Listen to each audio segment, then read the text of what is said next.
Okay. So Remeco, how are you doing today? I'm doing great, man. I'm doing better than I was actually. To be Okay. honest, I'm doing better than I was these last two weeks. I'm doing better than I was these last about 2 weeks. Once I really started to see and identify the situation that I was really in, not the situation that I knew that I was kind of preparing myself for, but the reality of okay, so I'm getting ready to have a child right after this contest, and then that was starting to really open the door for good stress and bad stress. Sure. Then a different reality check, and then just seeing where my body was at, seeing where my mind was at Hmm. for the family, for the new role, and then also really being conscious of where am I at with this prep. Real honestly, not in a way to where am I I can't psychologically trick myself that I'm in it deeper than what I really am. But Yeah. then I start to realize, okay, I see why I'm struggling really. I'm cut from a cloth to where balancing the idea of being all the way there for my wife and the pregnancy and being all the way tapped inside this debut, I started to recognize I'm not an athlete that is, I don't want to say selfish um or able to prioritize the way that I kind of thought I would be able to. Gotcha. You want to go all in. You want to go all in on something and you don't really want to sacrifice your family, at least for too long, especially with a kid coming up, I'm sure. Yes, sir. Okay. So I know you want to get into that, and I know you have a lot to talk about regarding the Arnold, but I want to start at the beginning. And for you, talk about the amateur career a little bit before we get into the main thing, which is the Arnold. Um, Now, firstly, usually I would do some background research on you, but you're a new pro. There's not much out there on you, so I gotta ask the basic questions first. How old are you? I'm 34. 34. Okay. When did you turn pro? I Was turned it pro 32, 33? almost a year ago at the Arnold Amateur. That's right. Um, and how tall are you? 5'6". 5'6". Gotcha. I I do a lot of comparisons on my channel, and not being able to find heights for people irks me. So I want to put that information out there somewhere, straight from the horse's mouth. You know what I'm saying? So I want to get into, why did you first start bodybuilding? Why did I first start bodybuilding? Yeah.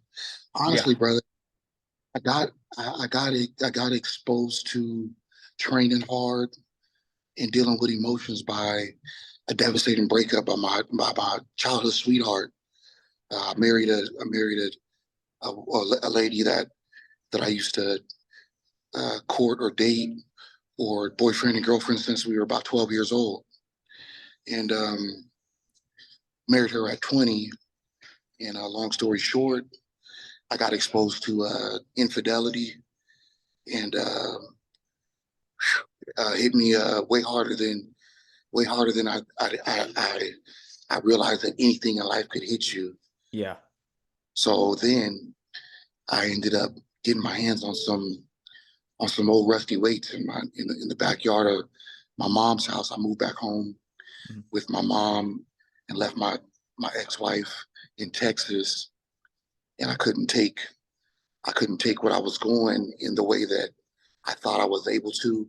I had a new welding job. I was a welder at that time, a pipe welder in the oil field in Texas, and I was out of it. I was the pain and the discouragement, and I just knew I needed to leave. I dropped everything, went and stayed with my mother, and my cousin was staying there too.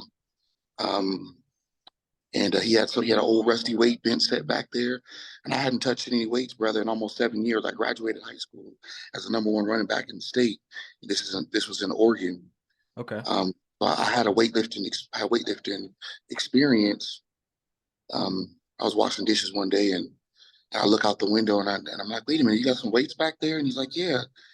And then I was like, let's go back there tonight. And I went back there, and I think I did some shoulder pressing with some 25s and a 45-pound barbell, and I just tapped into it, brother, and I guess my cousin's like, man, you went crazy, but after a while, he was able to identify that, wait a minute, you got something going. I thought you were done. I thought you were done like 30 reps before that. So He was you were satisfied. naturally very good at it. Very Yeah, were you just I was not. strong, very good at putting on muscle. What would you say? Yeah, strong, very good at putting on muscle. But I think at that moment, what he identified was I was able to um, push through push through the trauma that I was going through, and then also, the amount of reps that I did in one set, that emotional set. It wasn't. It was just, let me go out here and try to deal with what I'm going through.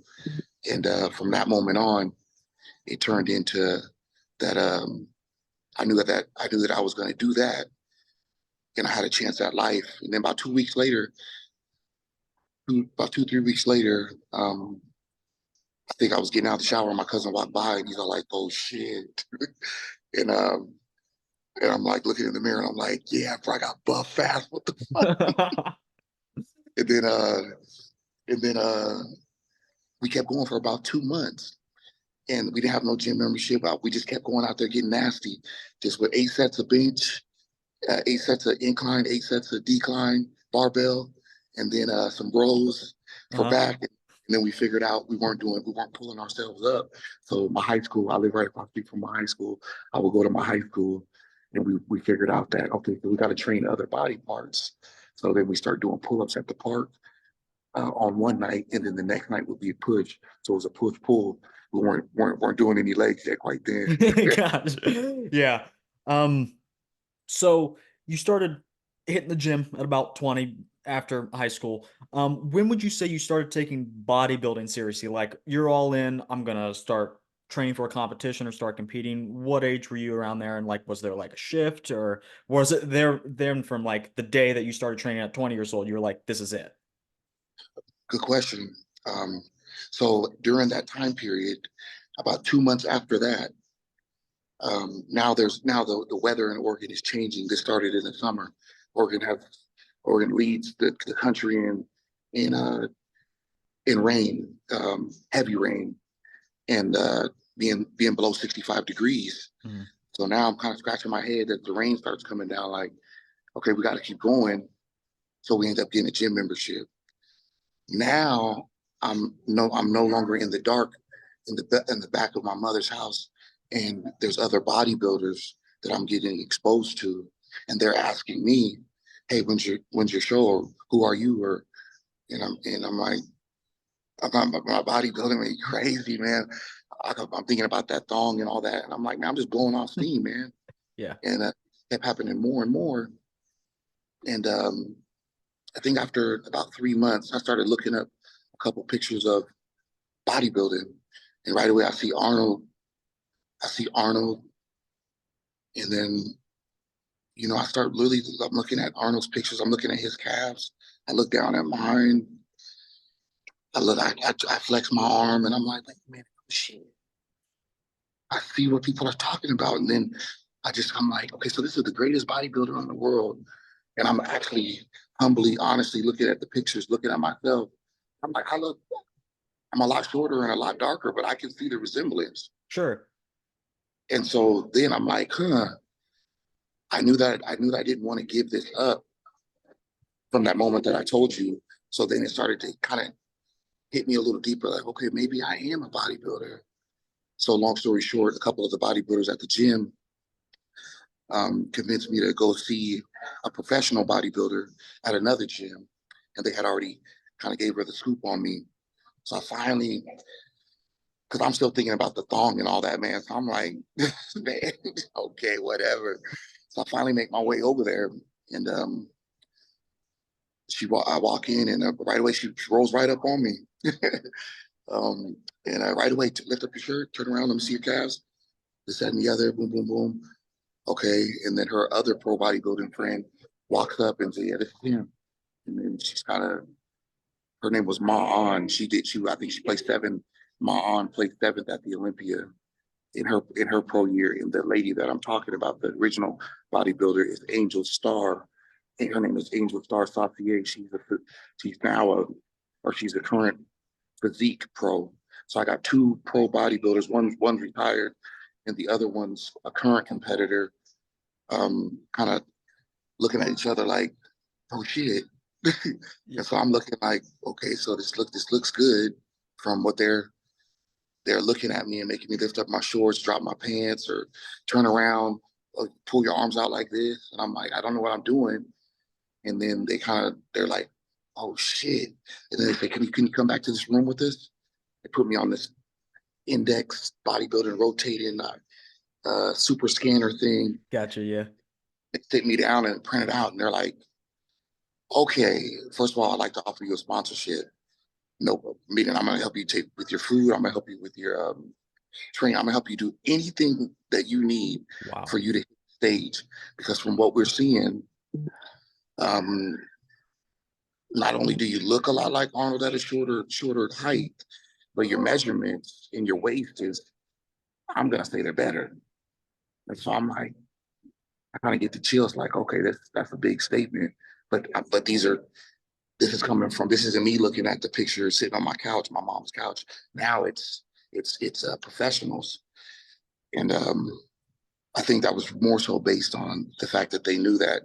So you've only been doing this 3 months, and 2 months have been in the backyard.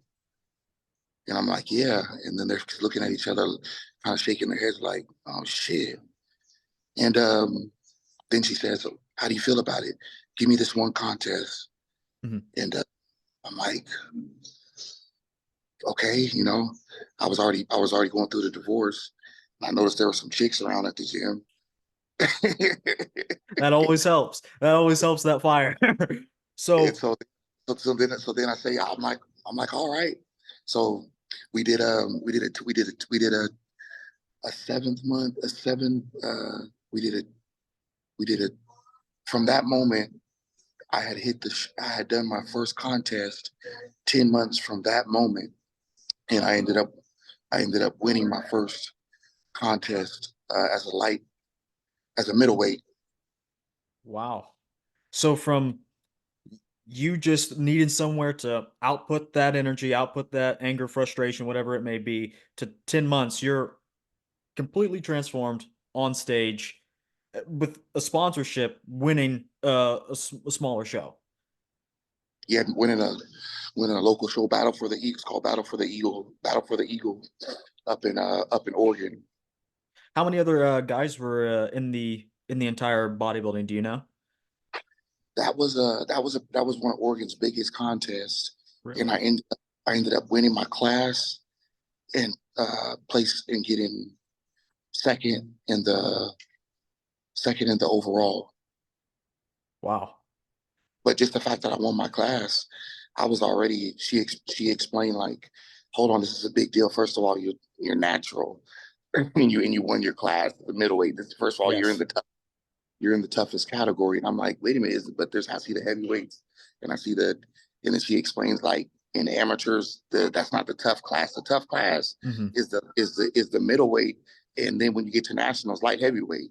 Yeah. So everyone's talking about you right now, and I'm like, okay, so this is, I'm committed to doing this journey. I feel I've accepted that I am a bodybuilder. I'm the real deal. And it's not based off of those results. It was based off of those long nights at the park at 3 o'clock in the morning. It was those long nights in the backyard. Hmm. I knew that I was cut from that that cloth, that I was never, bodybuilding chose me. I didn't choose bodybuilding. Yeah. So that's when my confidence boosted after the contest. Um, yeah, it boosted after the contest, and then I met this girl there too, and then I was like, okay, I'm definitely sold. Do you think you talk a lot about the mentality bodybuilding shows you, and I think there may be a selection bias there. Usually people that find bodybuilder or vice versa already have that mentality. Do you think that mentality of being able to put your emotions behind the weights and also not have the mentality to give up so easily, do you think that could be trained to a certain extent, or do you think those people at the highest level probably just have it to begin with for whatever reason? You know what? I believe that I believe that this comes down to not just genetics. This comes down to heart. It comes down to heart. It comes down to, I believe I believe the ultimate factor is genetics, but it comes down to heart to be able to manifest and withstand what life throws at you, Mhm. to be able to, for those genetics to be survive the test of time, to survive the storms, to survive, um, and we'll come back to this, survive. 3 years ago, I lost it all. Lost my wife, lost my kids, lost my personal training business, lost all my muscle, ended up in 3 psych wards. I don't have to take any medication. I never got diagnosed with anything. We'll come back to this subject, lost it all. Now I'm sleeping at the park homeless in San Diego. I had already won Arizona's biggest amateur competitions, but I've lost it all somehow. I've lost all my muscle. I've lost my wife. I've lost all my clients. I can't even find my trophies from winning overalls in Arizona. And I'm skinny as damn near Kevin Durant or NBA player, that malnourished NBA player. Yeah. I'm sleeping at the park, man. And how did I get from there 3 years ago, 2.5 years ago, to, I guess you say, getting the invite to the Arnold? Hmm. Um, it wasn't the workouts, man. It wasn't it wasn't faith. It wasn't faith. It wasn't the workouts. It wasn't faith. It wasn't motivation. I come to find out that I had heart. I had heart to be able to step into starting all the way over. And Gotcha. so these guys that I'm seeing going to the Arnold, I actually look up to them, because now I'm like, oh, I see what this is about. This is about heart, to even to make it there, to make it there, and to stand there. Because bodybuilding it's about ripping people apart. now that I see Yeah. now that I see all the posts, when you post something, and I got reposted by RX Muscle, that revolutionized my motivation, but I also got exposed to, okay, what is it? Let me read the comments. Oh shit.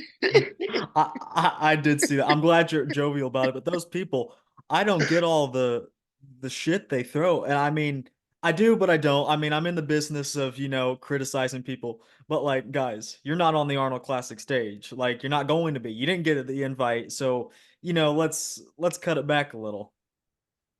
So yeah, to answer your question in one word, heart. Gotcha. Gotcha. So I didn't know a couple things you sprinkled in there. So we're about 2021 in your first competition, right? Um, so No, tell no, no. me, First competition is first competition is 2016-ish. oh, yeah, I mean, you were 20 or 21. Yeah, when that first one that I told you about, I'm about yeah, I'm about 2021. Yeah, yeah, you're right. Gotcha. Okay. So after that first competition, what happened? It sounded like you had your personal training business. Did it open a lot of doors for you? Were you getting notoriety? What's the lead up and uh, the build up around? You're getting yourself established. How does that all work for you? So I do that first one, and I do that first one, but she scheduled a second one 2 weeks later. And that didn't go as well. The whole rebound part Yeah. proportion. Man, I was so sprung on the trophy and winning at first place that as soon as I got done doing that, continue dieting for 2 weeks was like, okay.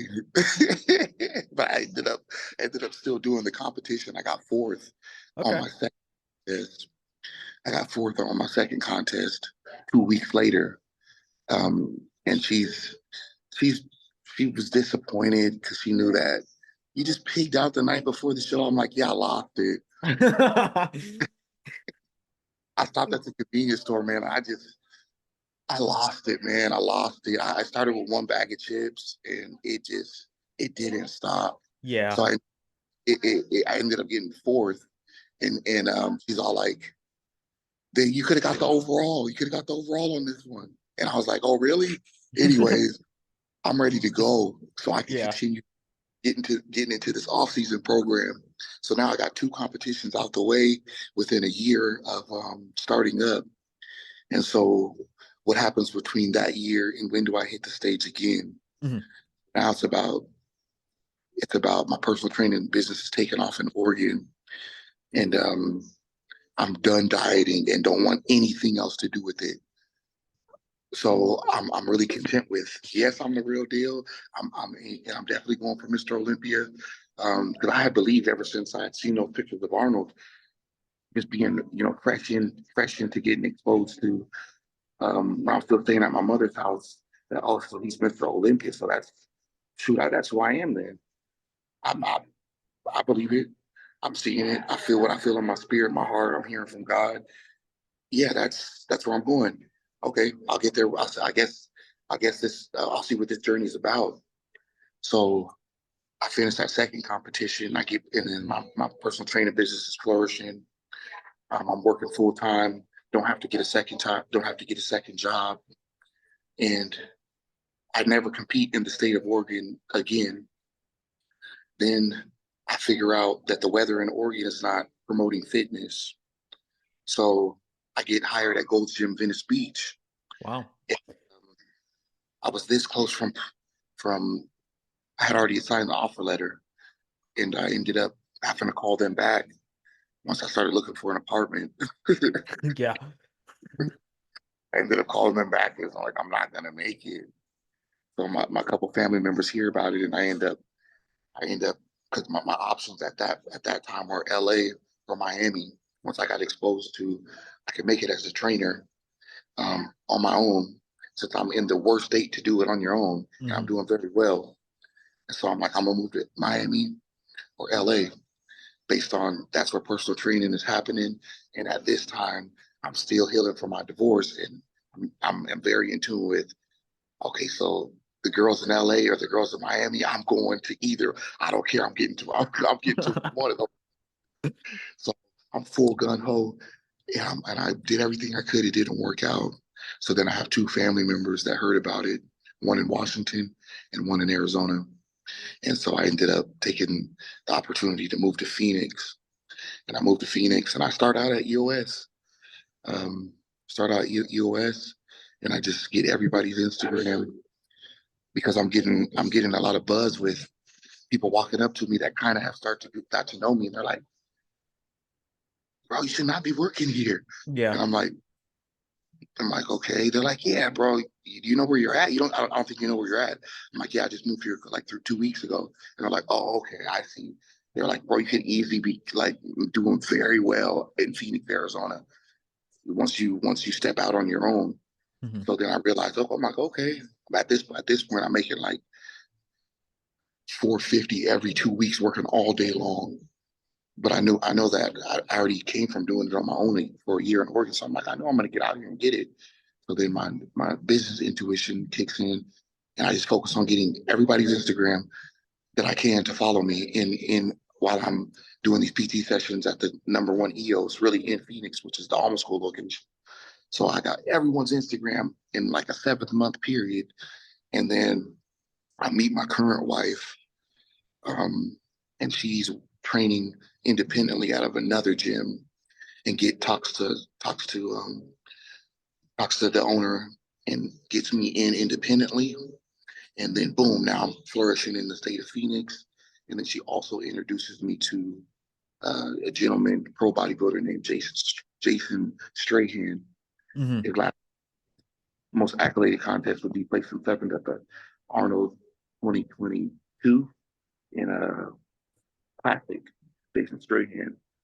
So he checks me out and he says, "I'd like to offer you a sponsorship, and I believe you could do well." And so we do the Phoenix Europa, and I end up finally winning my first overall after being in Arizona for about a year and a half, and won the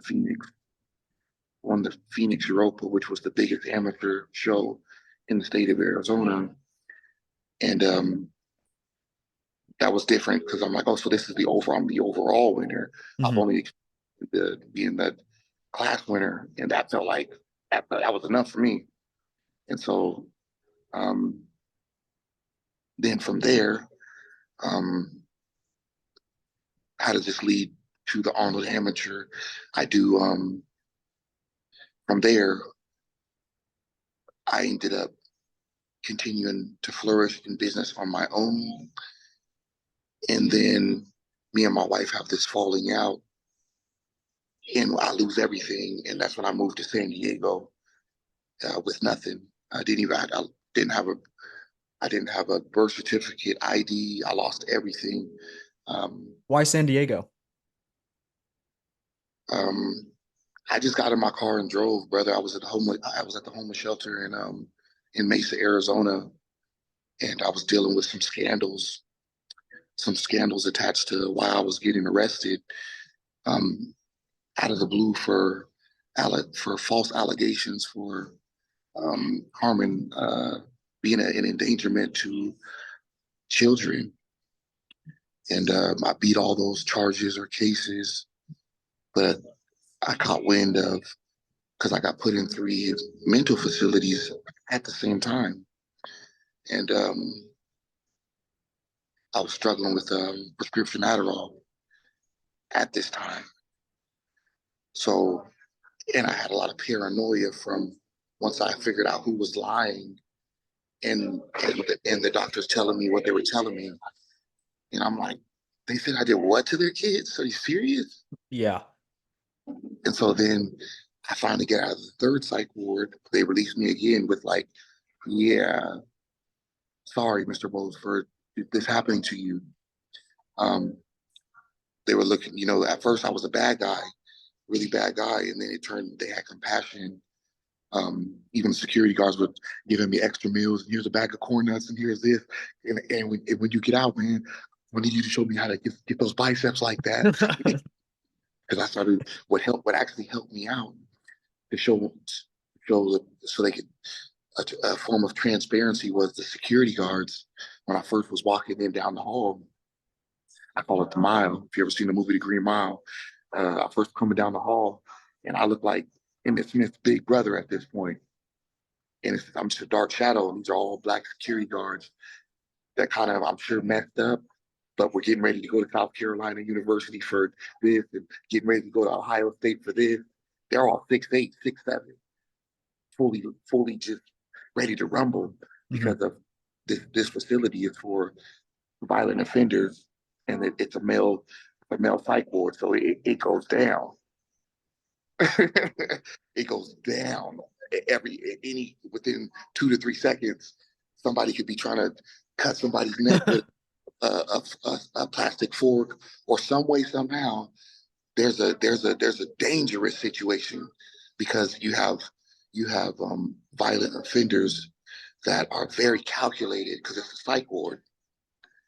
So what helped me was when I was checking in, getting my first meal, I could tell the security guards were looking at me like, "Damn, this is something don't seem right with this guy though." And I'm letting them know like, "Yeah, I'm like, yeah, man, don't worry about it, man. I got set up." And I could tell that they're feeling the truth, but I don't care. I'm like, I'm just living the truth. I'm like, yeah, I got set up, man. I don't know what's going on. And then right away, I grabbed my first meal, and And then the dude throws it, he looks, hold on, throws an extra sandwich on there. Because they already can tell that, man, hey, bro, they were like, bro, why you're all fucking squeezed out, man. What the fuck? He's gonna need it. So he throw this on there. He's like, hey, look, when I can, I'm gonna bring you some more. So right away, I'm like, okay, this is starting off halfway decent. Mhm. Even though I'm innocent, and this is like, I don't know what's going on, but where do I sit at? I sit down and start eating, and yeah, that was that. So I get out of that last cycle ward, can't trust anybody. I don't feel, or I just don't want to talk to anybody, friends or family, because I found out that was who was connected to the scandal. So I just find a homeless shelter in Mesa and check in. And then I realize that I'm still not in the clear, even though I'm out innocent again. And I finally do some research and I'm like, oh, to beat this, I need to get out of the state of Arizona. Mhm. So $40 to my name, had my car, and I just drove. I said, if I end up in Mexico, California, I'm trying to get to Mexico or California. Now that I see that wherever the state is trying to pin on me or whatever's going on, I still haven't figured it out. All I need to do is cross state lines, and then the jurisdiction or something changes. So I finally just I left all my stuff on the bed once I seen that I wasn't safe again. And I just started driving. I had no GPS on my phone, no internet service, and I just know that I needed to either get to Mexico or California so I could just sit down and breathe and know that I'm not gonna get arrested for something to do with some kids, I guess, that I didn't do. And so I end up finally driving. I finally crossed California state lines. And I mean, as soon as the front end of my car past that past that welcome to California, man, I pulled over. I jumped out. I jumped out the car, man, because there was like two state cars that were following me for like 60 miles. So I'm like, that's got to be some people from the psych ward, because some of the stuff that I've seen in the psych ward, I seen the truth. I'm in here innocent. I don't have to. I have to take the medication if I want to. They're trying to manipulate me to take this stuff that Mhm. makes you come out of the mouth and basically makes you null and void. And it's not working on me because I don't have whatever you guys are trying to pin on me. But I'll take the medication because some of the other security guards are like, "Oh, you want to? I get that you don't want to take it, but if you don't take it, that is how you end up getting you locked in here because you're in here for allegations of being a cuckoo bird. Sure. So if you don't take the medication, that's the best way for the doctors to start, really working the case that we're telling him this is the best thing for him, and he's refusing because he doesn't understand. So I'm like, all right, man, I'll take the medication, whatever. It helps you sleep. So I just sleeping all day. I'm sleeping all day, and it makes you hungry. And the food's halfway decent. So I'll take the meds. I'm getting out. I'm innocent. I know that. I don't know how I'm gonna get out, but I'm gonna get out. So I finally get out. And like I said, I jumped in my car and I just drove. I didn't know where I was going. I seen Mexico this way, California this way, and it just boom. And finally I ran out of gas in San Diego, and come to find out when you don't have anywhere to go, no money, no license, no identification in the United States, the best place you want to end up is in San Diego in the homeless community because of the weather and because of their homeless community support system. It's like I was like, I'm like, I see why these guys aren't finding a place to live. They're all taken care of, and Yeah. then I mean, it's like, and then I was once again caught off guard by the chicks. Even the homeless ones. Yeah, even the home and the beach and everything. So I'm like, shoot, I made it. I made it. I beat everything. I don't have the state that doesn't have anything on me. I don't have any allegations that stuck. I have no diagnosis. I don't have to take any mandated medication. My wife's still. I'm like, okay, I'll figure that out later. Last thing, she's sending me divorce papers, so I'm like, I guess, but I'm cool with being right here in San Diego as I start to look around, and I'm like, man, this is fun. And I didn't have a dollar to my name, but I seen right away the homeless community, and they're like, "Oh yeah, all you got to do is you can go check in over there and do. That's where you can take a day shower, and then you know, you got ID or you don't got ID." And I'm like, "I don't got no ID." Okay, so go down to Block Street. You walk around the corner. Jeff will take you over there, and they got day beds over there. You can sleep over there, plug your phone in, and I'm like, okay. And then yeah, are you hungry? And I'm like, yeah. And oh yeah, they'll hook you up with some food, and then you come back get your food at 2 o'clock in the afternoon, 5 o'clock in the evening, 7 in the morning. But then you gotta find somewhere to stay during the nighttime until you could get back in the morning. And then after a while, they'll get you into the all day center to where you don't have to. You get you'll get a bed where you don't have to sleep on the curb, because I was sleeping outside for the first little bit, and then I finally got into the homeless shelter instead of the day centers, and got into the homeless shelters, and this story leads to how do you end up bodybuilding again from now you're homeless in San Diego, and your next competition is the USA's. So you end up doing the US. I end up doing the USA's a year from checking into the homeless shelter, Wow. and I end up placing 14th in my class. Hmm. So I'm about maybe 3, 4, 5, maybe almost 5 months in the homeless shelter. Hadn't touched any weights.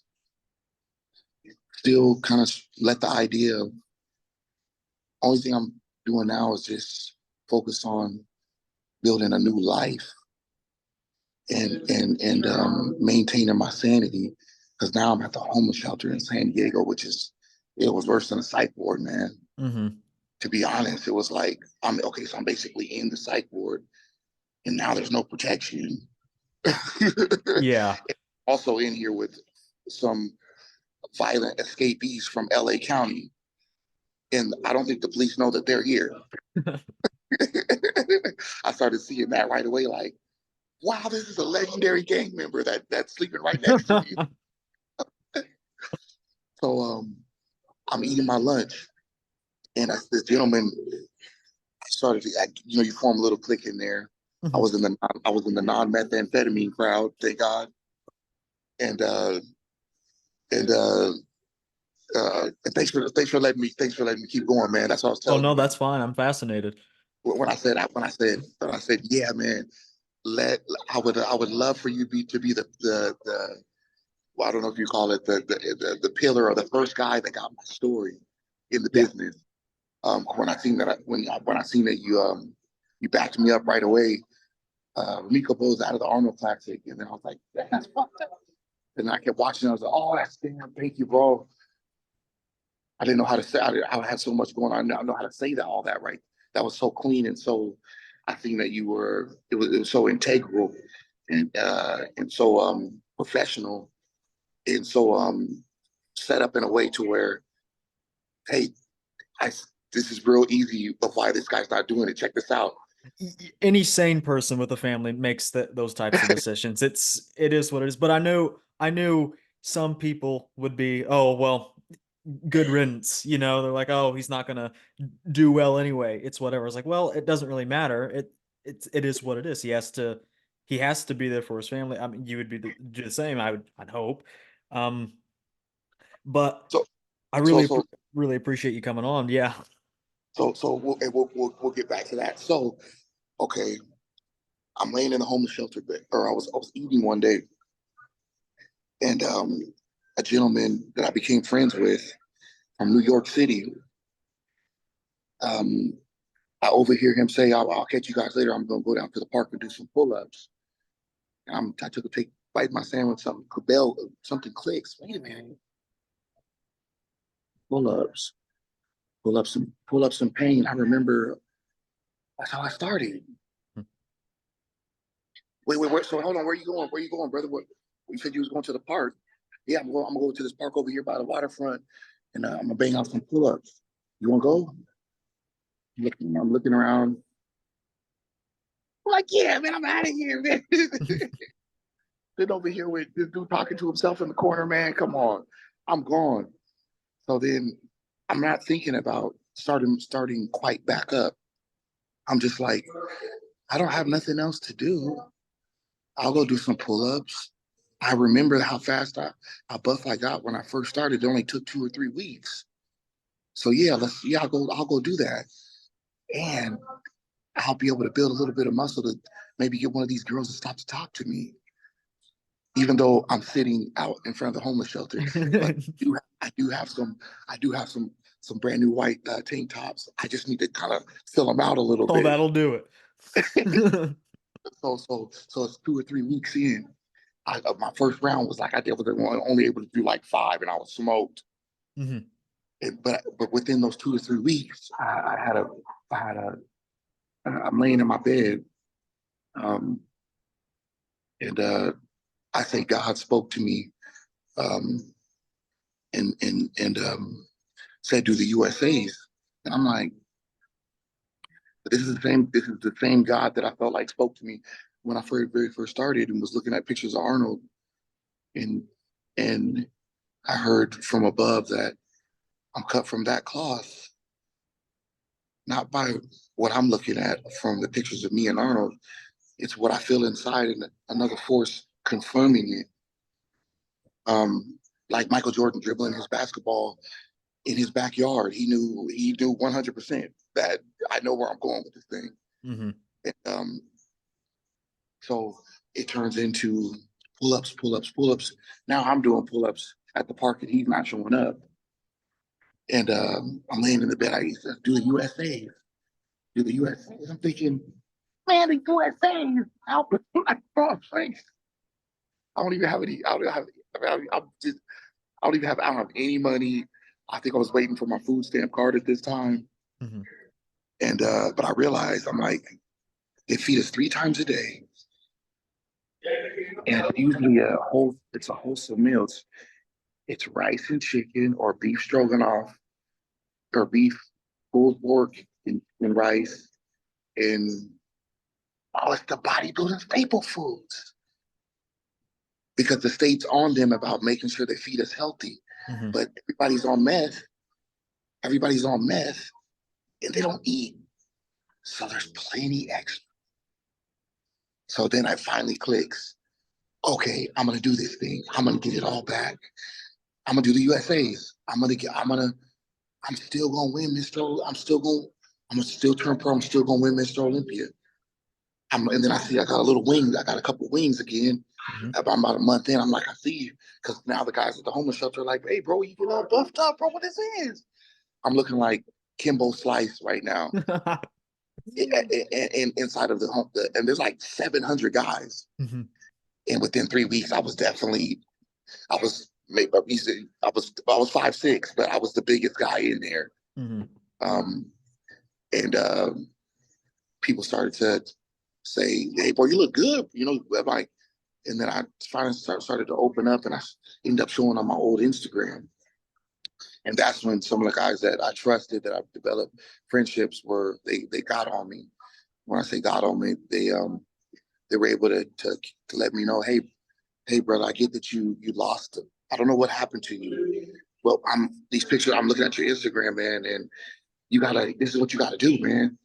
You're not like us, man. We actually deserve to be here, bro. I don't know your story, but I can tell that I see why you didn't make sense when you were walking up with your bags, because bro, you're a bodybuilder for real. You gotta keep this is how you're gonna get your life back. And I'm not eating again today, so you can have mine. And so it turned in, and I'm eating lunch, and it's just like this guy walks up, those there next to me, I'm like, okay, so I got taken a right off for not for like the rest of the day. Like I got like 12 pieces of chicken, and this is good stuff. Mhm. And I got to figure out how to bag this up and put it up in my bunk bed so nobody will steal it, and and keep going to the park. So I continued to do that for about 3 weeks, and I got enough size that's showing me, oh, I'm back in. I'm all the way back in spiritually, physically, and mentally. Haven't hit any legs yet.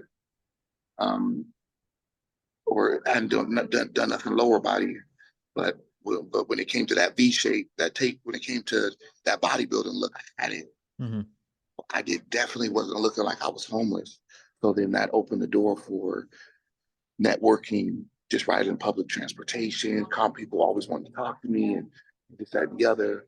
And no one would ever believe that I live at the homeless shelter on D Street. Mm-hmm. But so that opened up just, well, what are you doing tonight? And this, that, and the other. And I finally got my identification figured out. And I ended up applying at 24-hour fitness at the main 24-hour fitness in the mall in San Diego, and I got hired. But before that, how did I ended up getting there? Mm-hmm.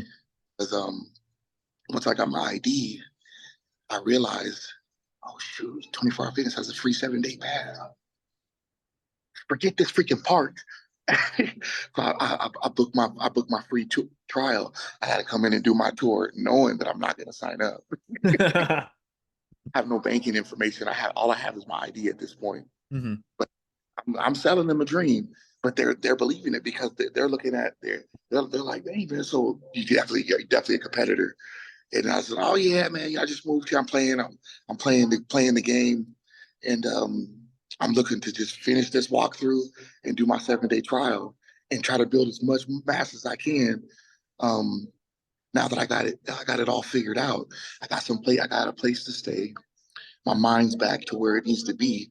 My body's back to developing to where I can do a show within 3 or 4 months. I can, and then I'm noticing, oh, this is San Diego. This is taken very seriously. So then I hear about the gym. What's the gym? And people are like, oh, bro, you never heard of the gym? That's what like Sergio Olivia, Breon Ainsley, Chris Cormier. I'm like, that's here? They're like, yeah. I'm like, I kind of look up at the sky. I'm like, okay, here we go. Here we go. Yes. And so I realized that the 24-hour fitnesses are all independent chains. Mm-hmm.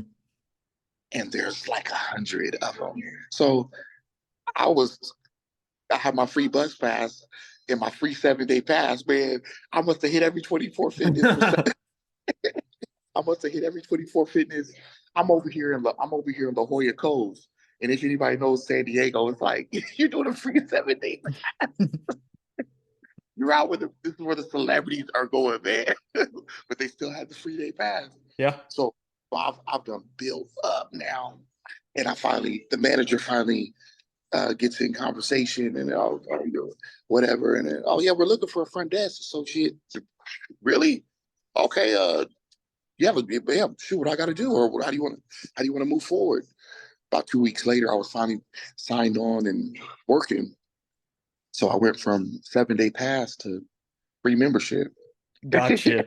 Oh, I want to stop you there before we go any further. I got to recap because that was a lot. I mean that I had no idea that Please go ahead. that's what happened. But so you were in Arizona. Um, some things went down. You got accused of some things. Were you married to your current wife at that time? Yes. Or okay, okay. And so after stays in the psych ward, you tried to jump town to California, and you're still married to her technically at this time, right? Yeah. Oh yeah. Okay, and then you're homeless for a few weeks or a few months, a few Um, months. I'm homeless. The whole homeless stay was about a year and a half in San Diego, but only there was about 9 months of that was in the homeless shelter, and then I ended up finally getting on a couch as from a friend, and then I finally ended up getting being able to afford my own room out in La Mesa, um, out in La Mesa area.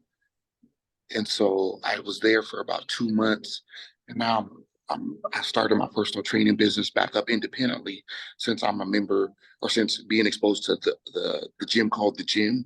All you Mhm. have to do is be a member, and anybody you train there is if they're a member, that's all you need to, you can charge them whatever you want them. So I'm back in business. Um, so that whole stint was about a year, about 16 months. And then me and my wife ended up talking, reconciling, and we get back together. I moved back to Arizona.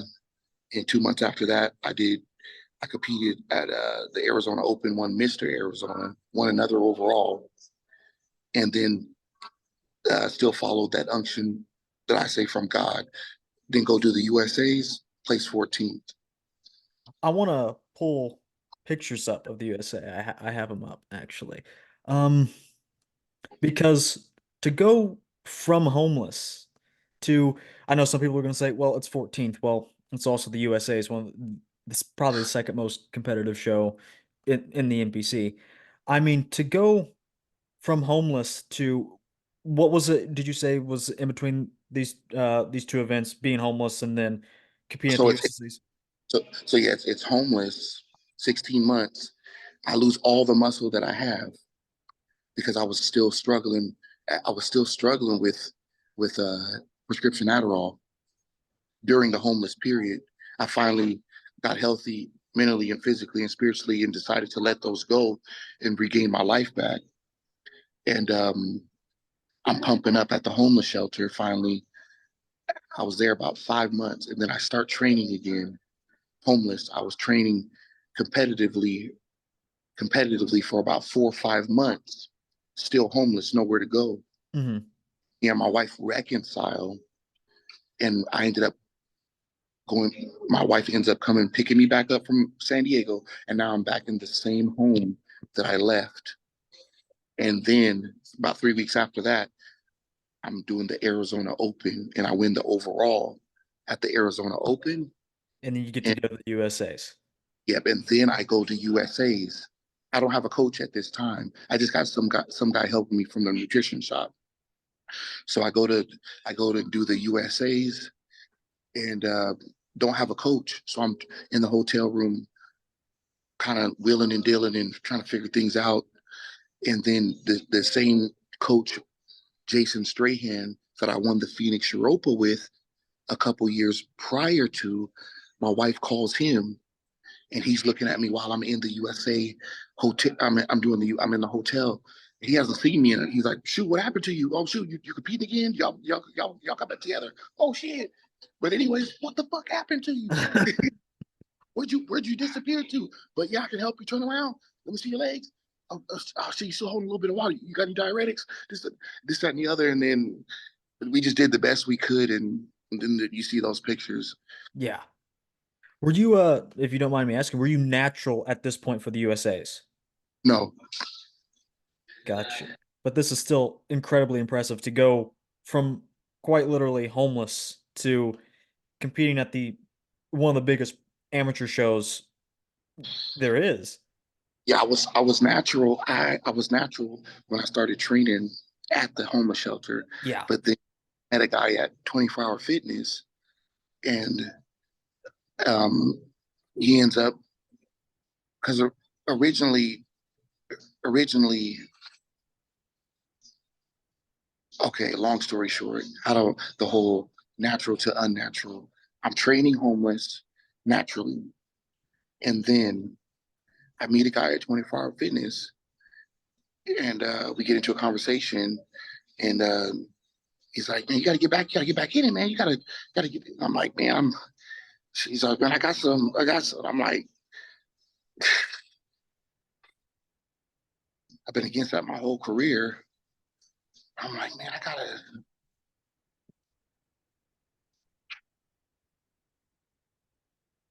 Yeah, okay, I'll do it. So hooked me up with a couple. Gave me a free bag of about, man, $600 worth of stuff. And I'm like, he's like, man, don't worry about it, man. Your stories. He's like, man, you're at the homeless shelter. Oh shit, because he was a wealthier guy training out of 24 Fitness, and I finally could see I could trust him enough to where after a while he's all like, so what are you doing? Where you? And then it was just, you're homeless. What do you mean you're homeless? Like at the shelter downtown? I'm like, yeah. He's like, oh shit, really? I'm like, yeah. I almost got 19s at this time. Wow. He's like, all right, well, I don't know, I got, man, I'm breaking out all over. I just ordered this big bag of stuff, man. It's not working out, man. I don't know if you're into that type of thing. And I'm like, man, I got to get my life together. I got to get back, but I've already decided that I'm gonna go bodybuilding full out from knowing that.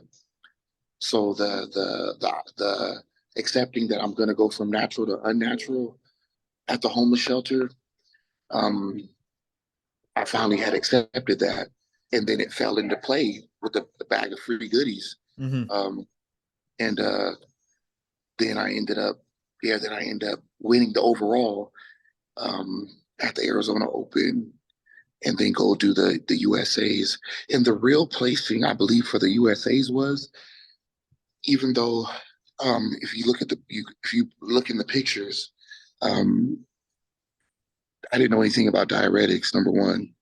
And then it just went bad, I think, or I guess from people that found out, like, what'd you do? And then you did that, and then you ate that, and then you took half a diet. Damn, bro, that messed you up big time. And I'm looking at my chest, and I'm looking at certain, I'm like, what happened to to the squeeze? And they're like, yeah, you didn't do that right. And I didn't do my posing. I didn't do my individuals right either. I didn't know what I was doing. The only competition I have ever done was local shows. So there, I'm in the back. I'm in the back, pumping up and this, that, and the other. I'm thinking I'm just going to go out there one time and then do comparisons. And Chris Cormier's back there, Stuart Sutherland's back there. And at this point, I'm like, I'm about to win this thing. I don't care who's back here. And because I'm so used to winning at this point. I got a couple overalls behind me, and I'm like, man, ain't nobody. I'm about to win this USA's. And I look over in the corner, and I'm like, I see Stuart Sutherland. I'm like, oh shit. I'm like, oh, I got humbled. I got humbled internally, and I was like, man, he's blocking me, man. I get out. I'm gonna get him. He ends up winning the whole thing. Chris Cormier's back there. And I said, what's up, Chris? Because I had already started messing around, sneaking over to the gym. I had a couple extra dollars. I got me a gym membership. I'm training out of the gym San Diego. I've already met Breon. I've already met this, that, and the other. And so I'm like, Chris, I see Chris in the back. I'm like, hey, yo, Chris, what's up, man? Hey, what's up, man? And then I see him dealing with some competitor. He hands him this and hands him that. And I'm like, man, what was that? Can I get one? What was that? He's all like, man, here. I took it. I swallowed it. I didn't know what was going on, man. And next thing you know, he like, hey, the other competitors are like, bro, you gotta go. I'm like, what? Chris is like, yeah, it's your turn. And I'm like, I already went out. Already went out and we already did our. I'm like flustered coming back out, and I just started doing hitting my classic back double twist and Arnold stuff. Yeah. Wrong move. I was supposed to do my individuals, mandatories. Yeah. I'm doing everything but that. I'm doing classic only poses that I've done. I'm thinking I'm supposed to do like a routine, you're supposed to do your routine. Hmm. I'm out there, doing one arm this and this and I guess I wasn't supposed to do that. I was supposed to come out front double bicep, uh, um, front double bicep, most muscular, front last spread. I was supposed to do the traditional 7 mandatory compulsory poses. I Hmm. only hit one. So and then they're like, the bell rings, and I'm like still trying to pose. And they're like, sir, you got to get off. Go shit. Which way? I'm like, this way. And I'm like, and that was it. And I was devastated, man. And they started calling out the top 5. And then I'm like, okay. And they called out 6 through 10. And I'm like, what the? Oh, shit. And then they called out 10 through 14. And here I am at 14. Didn't even go back and do my night routine. Yeah. So And then, did that discourage you, or you were already like, nope, this is it. This hurts, but I'll be back, or doing something else? Oh, I was discouraged, brother. That was, I was, that was the first time I cried after a competition. Yeah, that was the first time I cried after a competition. And my wife was there for me, at least on that one, as I'm eating whatever I want to. And it just, I'm like, man, I'm over this. The food that I'm eating is like not even tasting good. I'm like, but I got 14. Is this? I'm just questioning myself on like, and my wife's like, "This is your first time at the USA's, remember? You were homeless 7 months ago." And I had totally lost sight of that. And she's all like, "Babe, you started out, your prep started out doing pull-ups at the park, and you made it this far, it's like." And I'm just still like shaking my head. I can't even look her in the eyes. And then about 3 or 4 hours later, I think after enough carbs kicked in, I start to realize what she's saying is like you, first of all, you got marked down. You didn't do your mandatory, so they put you in the back. So yeah, you scratched almost. They couldn't judge you, so you ended up 14th out of 47 competitors out of the whole United States that showed up. Mm-hmm. Didn't even have a coach. And remember, I just picked you up from being homeless, and then it finally clicks. Like, oh, God, I see what you're saying. She's like, yeah. You know how many guys have been here with everything working for them?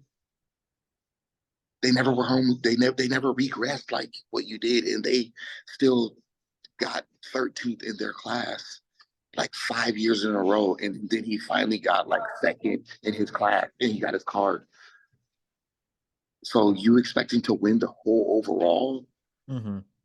That's, I think she's like, I was worried for you because I wasn't going to tell you weren't going to win, but I knew you weren't understanding what you got yourself into. You're doing the USA. Yeah. And so I'm like, all right, I shook it off, and I'm like, finally start posting on Instagram. I got 14th, and everybody, I got the support kick back up,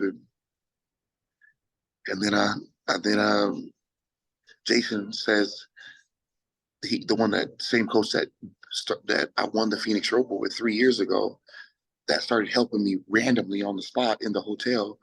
Um, After my wife calls him, and he's like, "You guys are back together? What? He's doing the USA today? Wait a minute, you found him?" And then after that, he's like, "Hey, look, man, I believe we could have did it if I was with you the whole time. So look, this is what we're gonna do. I think you should do the amateur Arnold. Why? Because with your shape and your symmetry and what I believe I can do with you, and you don't know anything about SUPPS. You just started with a bag of goodies from some guy in San Diego.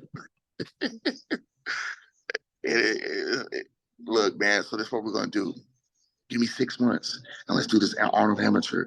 I don't see you losing that." And I trust him. I'm like, this is a guy that just got seventh at the Arnold Pro. Yeah. And so I'm, all right, all right. And so we prepped for about 6 months. And about 8 weeks up until the show, I walk in the gym and everybody's kind of looking at me. And I'm like, I started personal training out of that gym. He got me in to be an independent trainer out of that gym. And I'm like, oh gosh, I didn't put up my weights. One of my clients didn't put up my weights because everybody in the gym's kind of like looking at me. He's looking at me kind of like, and I'm like, what the fuck did I do? And they're like, hey, they canceled the amateur Arnold, brother.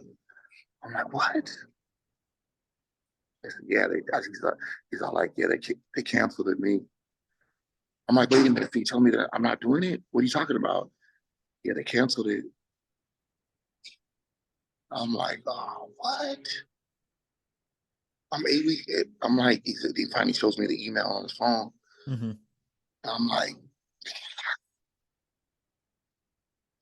I'm looking at everybody that's supposedly going. I can see that. I'm like, I already shook off the USA's, but I'm actually looking in the mirror now. Like, if I look like this at the USA's, Stewart, I was gonna bite you I was gonna bite you if I had you. I'm like, man, you lucky. He's already at the pros at this point. So I'm like, I'm devastated because I'm like, I'm in shape to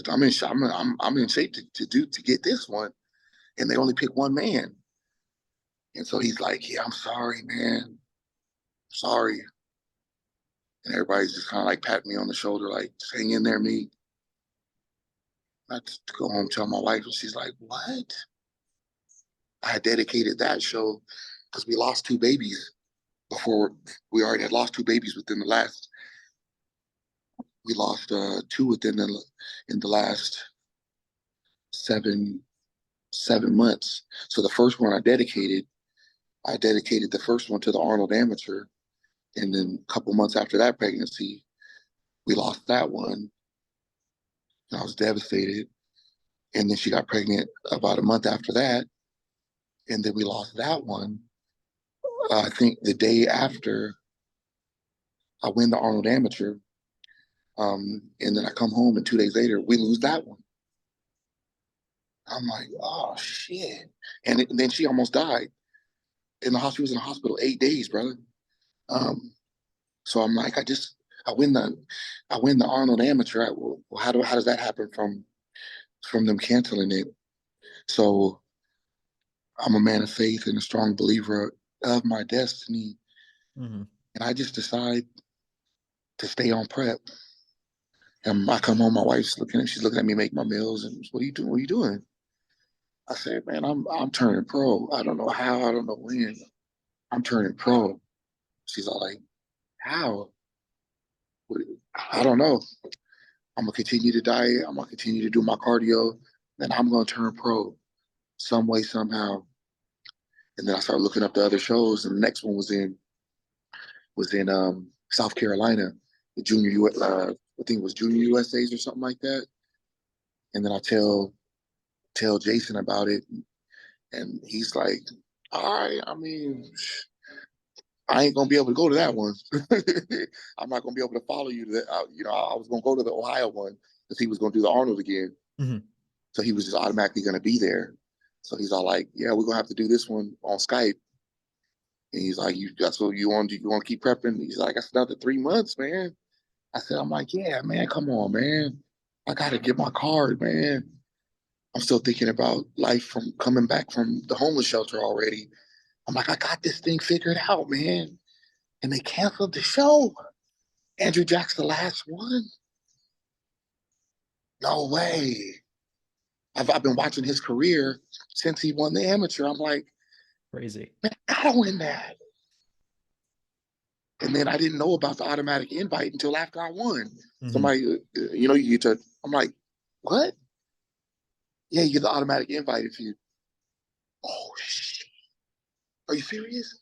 And then I hit Jason up. He's like, yeah, you didn't know that? I'm like, no, I didn't know that. And so then I'm like, um, or before that, how does it go from that email that it's canceled to that it's back on? Right. So I stay on prep, and I continue to diet, brother. And I think there was one night I went out to eat with my family, and they had some hot wings, some beers, and I was like, I'm not throwing in the towel, but yeah, I'll take a beer, bro. And I'll take a couple wings. That was the only thing I ate that one night. Snap right, I had like 3, 4 wings, and it wasn't feeling right. I'm like, nah, man, I'm gonna get my card. I don't know how to get. I don't know how we don't have the money to get South Carolina. I don't know, but all I do know is I'm getting ready to turn pro. I know that for a fact. And then I think it was about a week later. I walk in the gym. Everybody's giving me that look again. I'm like, I put up my weights, what, because I racked my shit. My clients are racking. I made sure to rack it. They're racking their stuff, and they're like, "Did you hear? Hear what? They reinstated the Arnold Amateur."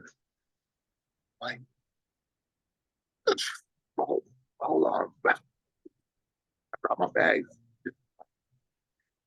Hold on, wait a minute. So and then other people that just knew that that moment needed to speed up. Yeah, Miko, they the show's, I guess, Gary Udit or whatever, they changed their mind.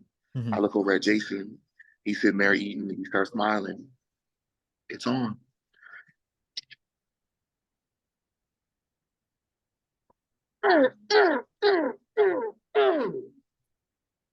And and then Jason's like, he's looking at me. He's all like, "Good thing you stuck to your diet."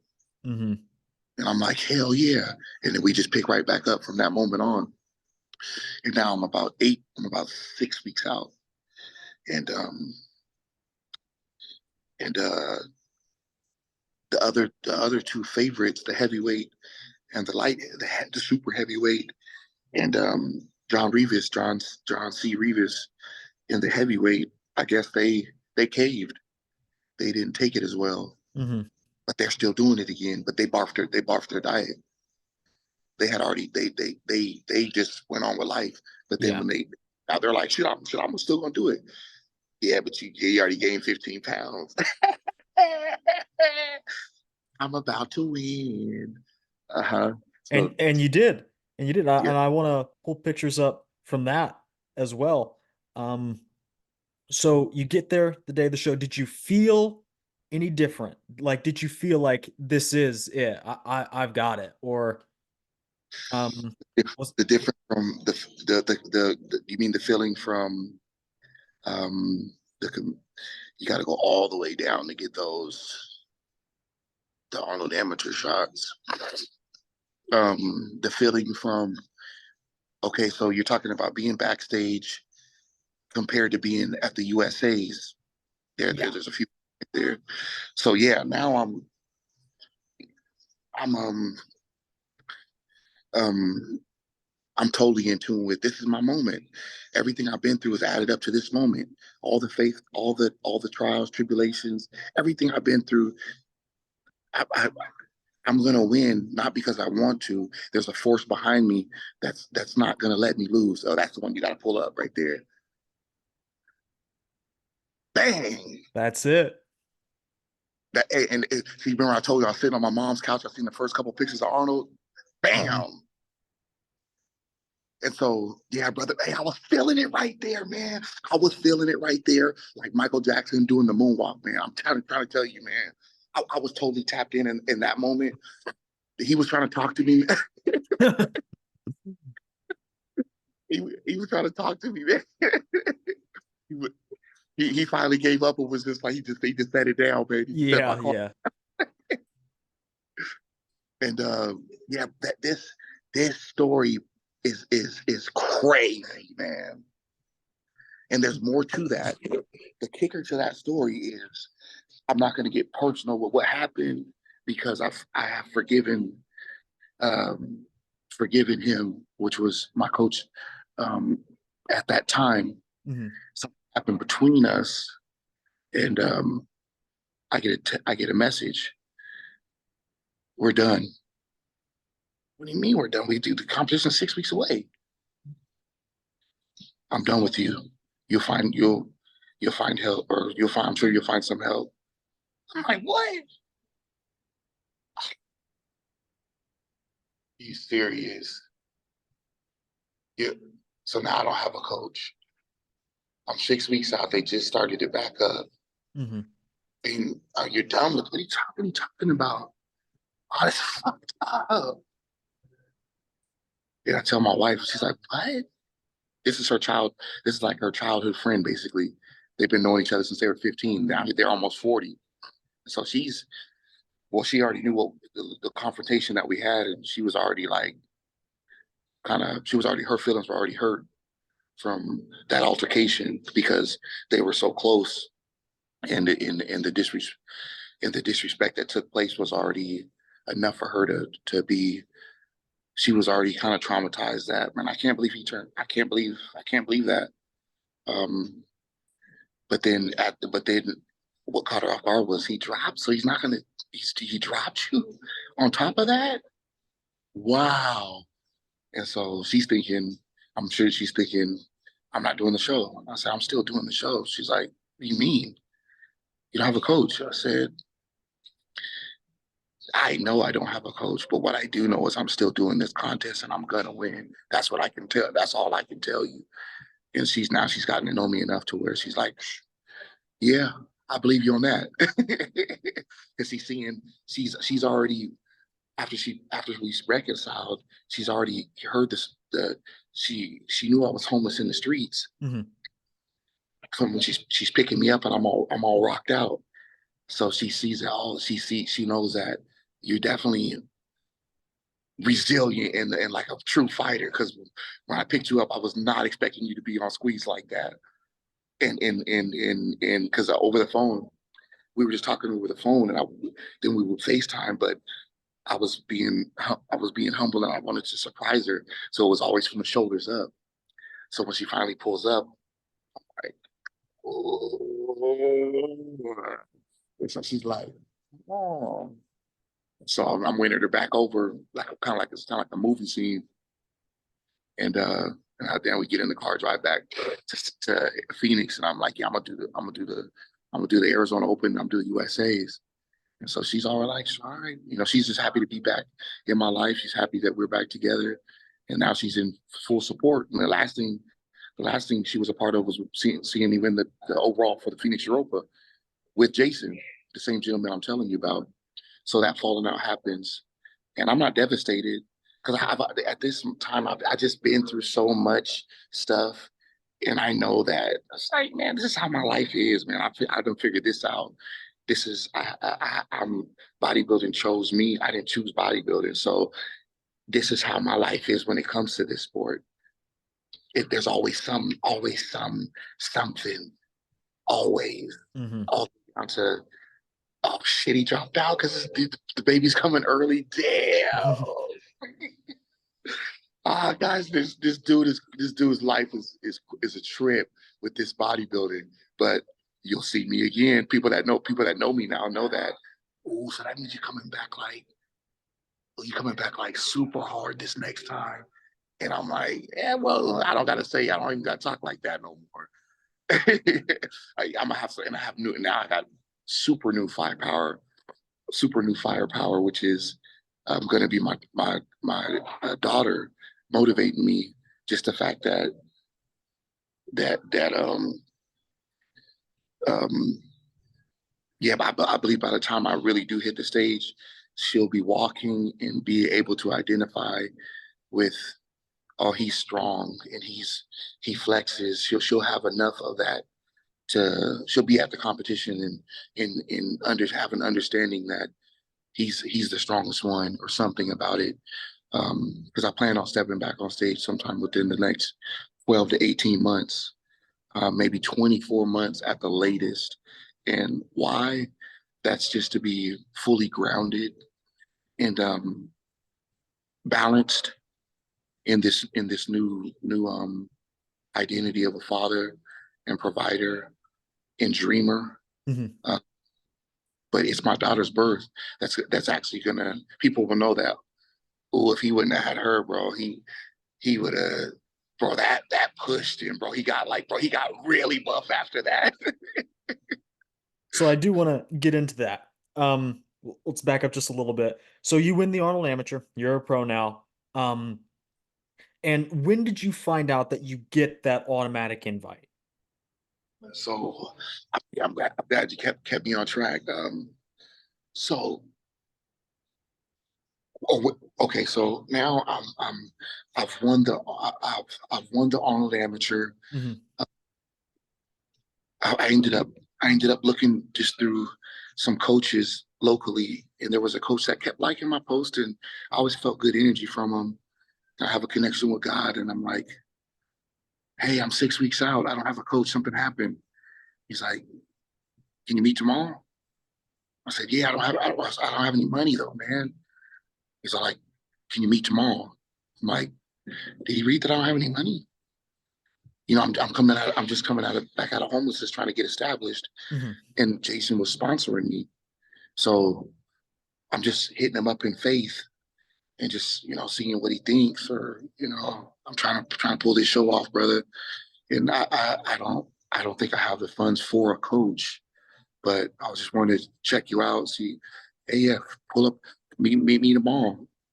And I'm telling my wife, I said he wants to meet Noble Coach Derek Noble at Noble Bodybuilding. Yep. Because he says he wants to meet. And she's like, did you tell him we can't really afford a coach? And that Jason was sponsoring you? I was like, yeah, I told him, babe, like 4 times. And he's still saying, can I meet him tomorrow at 10? She's all like, yeah. And I kind of give her that look. Like, remember I told you I'm gonna win this thing some way, somehow. I'll see you later. Kissed her and left. So anyway, so me and Noble, we just drill it out. And we ended up winning that. And so a few months passed, or about a week or two after that, I start hearing from, well, are you you gonna go back next year? And what are you talking about? Yeah, you get the automatic invite. Oh yeah, I was already paying attention to Andrew Jack, and then um, I start to identify with. So this is real. I won the amateur, and so I emailed the Arnold. I emailed the IFBB to try to clarify because I'm still like in a state of like, man, what is going on in my life? Wait a minute. So you telling me I'm doing the Arnold because I won this? Mm-hmm. Oh shit. So I emailed them and they're like, yes, Mr. Bose, that's how it works, but you're just gonna have to apply when we release the applications. And you can't just show up because I was like, I was emailing like, do I just show up or how does this work? And they're like, no, you don't just show up. You have to fill out the application and then you have to register and fill out the application and then we will um, we would accept your application and then you would sign a contract and then you would purchase your IFBB card Mm-hmm. and then you would end up and then that would solidify your spot. And I'm reading the email and I'm like, okay, IFBB Pro League. I'm making sure the emails. I'm like really trying to make sure this is real because I'm clarifying. So I'm in. I just have to register is what whoever this lady's saying that Yeah. I'm in. And so then I come home and tell my wife and I show her the email. She's like, I was like, yeah, babe. I'm like, I'm going big. Mm-hmm. She's like, I'm so you in this bodybuilder is so crazy and stressful. And so this is about three 2 to 3 months after the contest. So I just start right after it. I just was so happy I won. I started eating.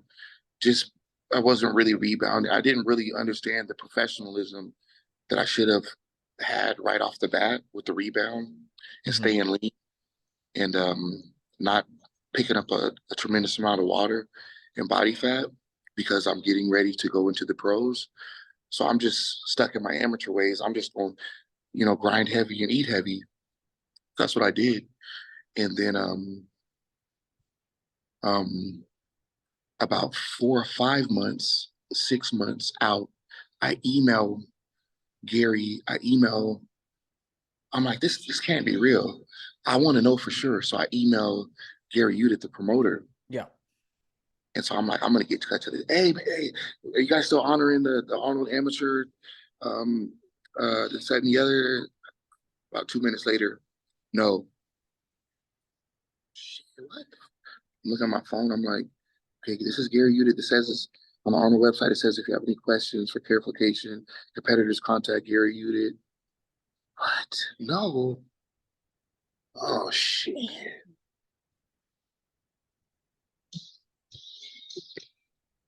No. No.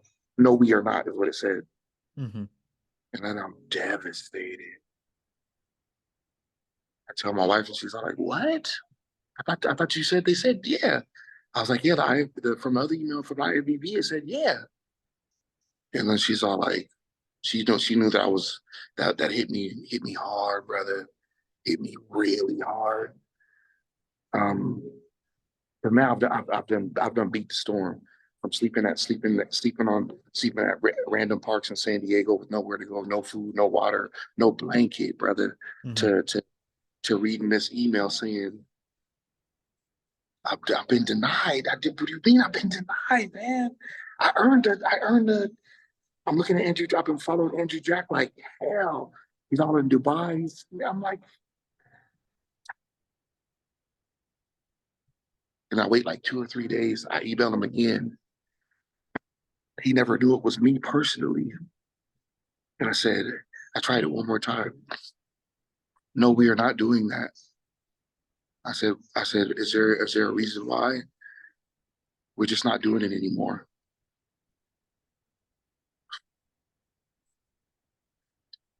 Now I got two emails, and then I messaged my coach, and he's all like, "Hey, I'd stop right there, brother. You don't want to get on Gary's bad side." Yeah. And I'm like, "What?" He's all like, "Yeah, bro, that's pretty cut and dry, bro. That's Gary Udit telling it, responding that they're not doing it. So, so it's not happening." And I'm like, "Yeah." He's all like, I wouldn't email him again, brother. I wouldn't press any buttons with that." Mm-hmm. I'm damn. I think the next time I get on Instagram, guess who it is? It's Andrew Jack. I'm like, he's living good at this point. So do You know? you jump into an off season after this? You kind of dust it off. You're just like, well, I'll grow. I'm still a pro. I'll just do my pro debut later. It wasn't that mindset. I went into a depression. I went into a depression, brother, and was just like, that's the moment. This is my moment. This is what bodybuilding. This is what you do this for. And any other competitor knows that, bro. You got screwed, bro. Oh shit, bro. You got screwed, bro. Because this is what we're all doing it for. To land a big one. At least to be able to compete at a big one, and so if that's Gary Udit, you're not going. Mm-hmm. So you're back down to ground zero. And so I go into a depression, brother. I quit training. I'm eating out of the vending machine. Like I'm working at this wire place, cutting wire all day, working 14, 15, 16 hours from 5 o'clock at night I start work at 10. And I'm not getting home until 1 o'clock in the morning, man. I'm carrying bundles of wire, 70, 80, 120 pounds, cutting wire. I'm working at a wire cutting place. And I'm just slipping into a deeper depression. And it just day after day, a little less training, a little more food out of the vending machine, not meal prepping. My wife said, you're not gonna take any food to work? Yeah, fuck that, man. Fuck that. And so she sees me slipping away. And then it just got real bad. And then she ends up getting pregnant again. And then I'm like, something hits me. You know what? Fuck that. I'm gonna start prepping for this shit in faith. That's what I do. That's my story. The underdog, the fighter, the guy that you never thought.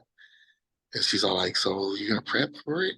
I said, "I'm a dedicated to Raymo. I'm a dedicated to our daughter that that have a story to tell her about just beating all odds." And she's all like, but he said they're not honoring no more." I said, "I know what he said, but maybe I could convince, maybe I could get enough size, or maybe they think I'm too small or something. I don't fucking know. But all I know is I'm getting ready to do more than 2 sets. I'm not doing 2 sets anymore when I go in the gym." And I'm no longer eating out of the vending machine. Mm-hmm. And slowly, 3 sets. I was doing 15-minute workouts. I was doing 15-minute full body workouts at one point, depressed. Hey, that's what's funny, huh? I've never done a full body workout since I started the gym, and I was like, Yeah, I was this doing, shit is ass. I'm not doing this again. doing 15, 20-minute full body, like going in and just sit. I'm an LA fitness man. Everybody's 75 years old. And then she got pregnant. And like I said, I had dedicated that last one, I dedicated the Arnold Amateur to the one that we lost the 3 days after I came home. We lost that one. And so now she's pregnant again, third time. And I can feel it in my spirit. This one's real. And then I knew I need to do something. I'm gonna start bodybuilding for real again. Hmm. I'm gonna dedicate this rebirth of faith of I'm gonna get invited to the Arnold. How? No clue. Because it sounds like Gary Udit is the president of this situation.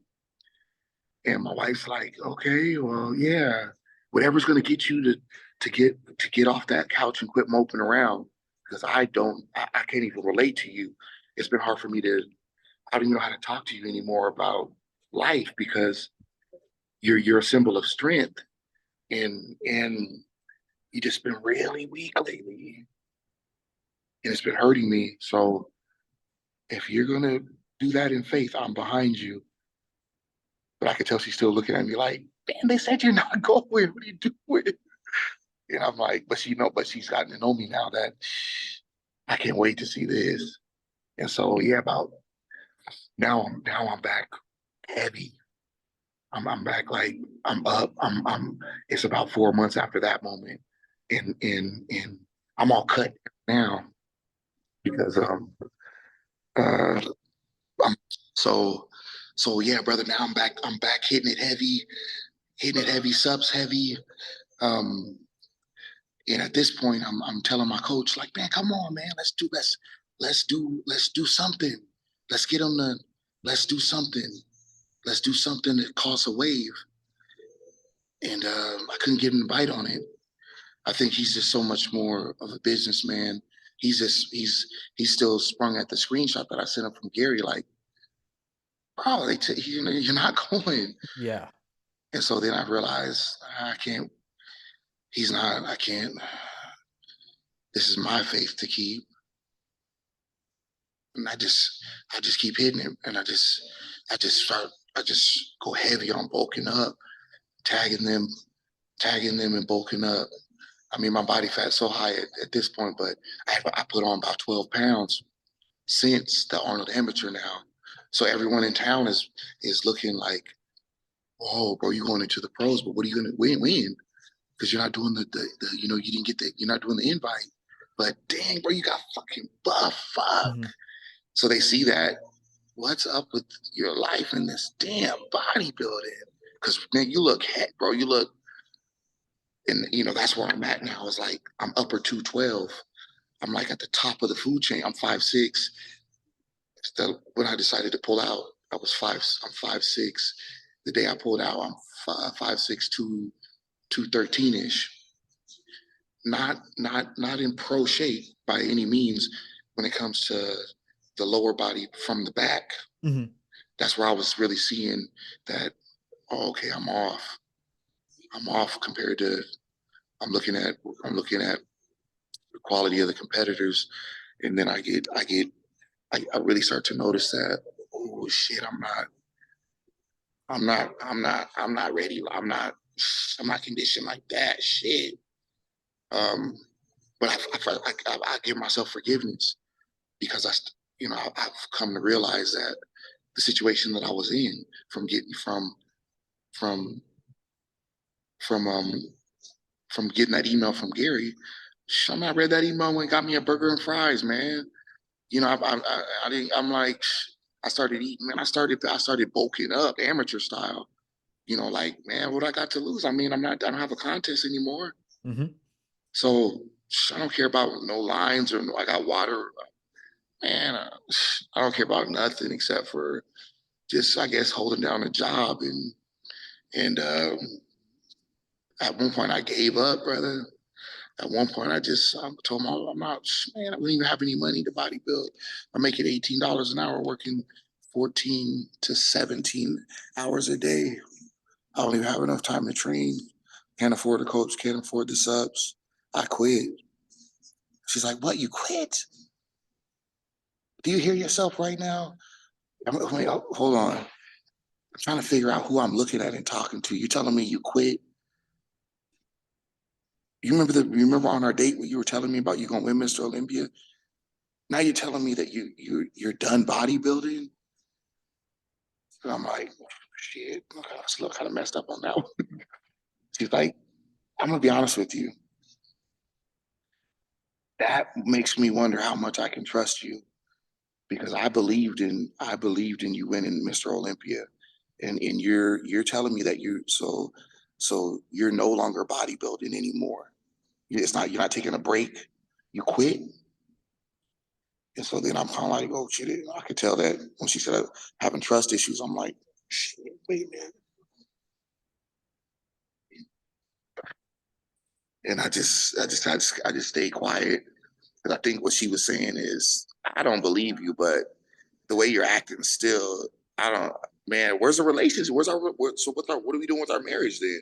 This, Yeah. everything is based off of you winning Mr. Olympia. And I believed in that.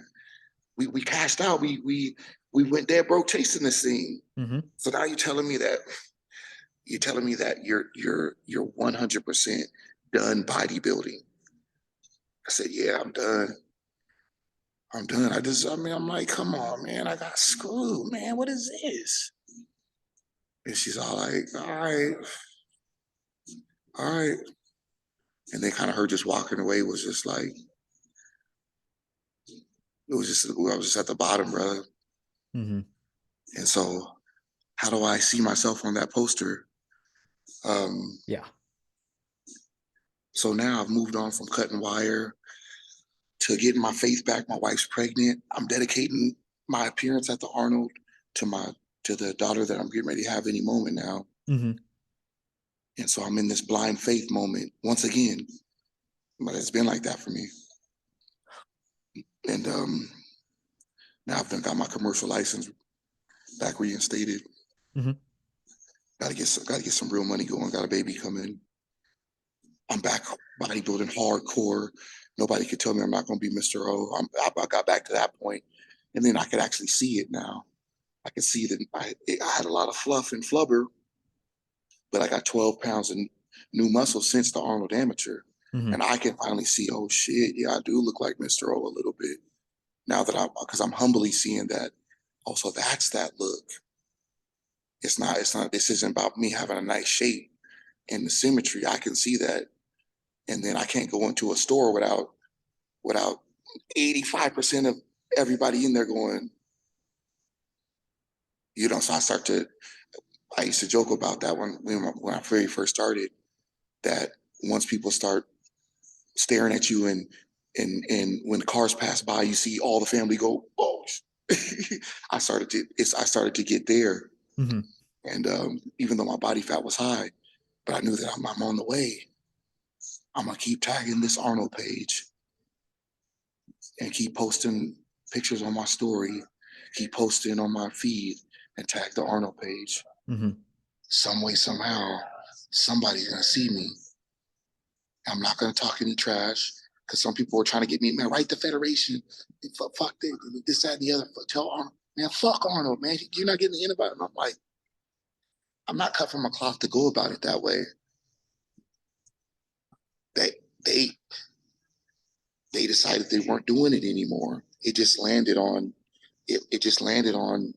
landed on me. Mm-hmm. Andrew Jack's the last one. I'm happy for him.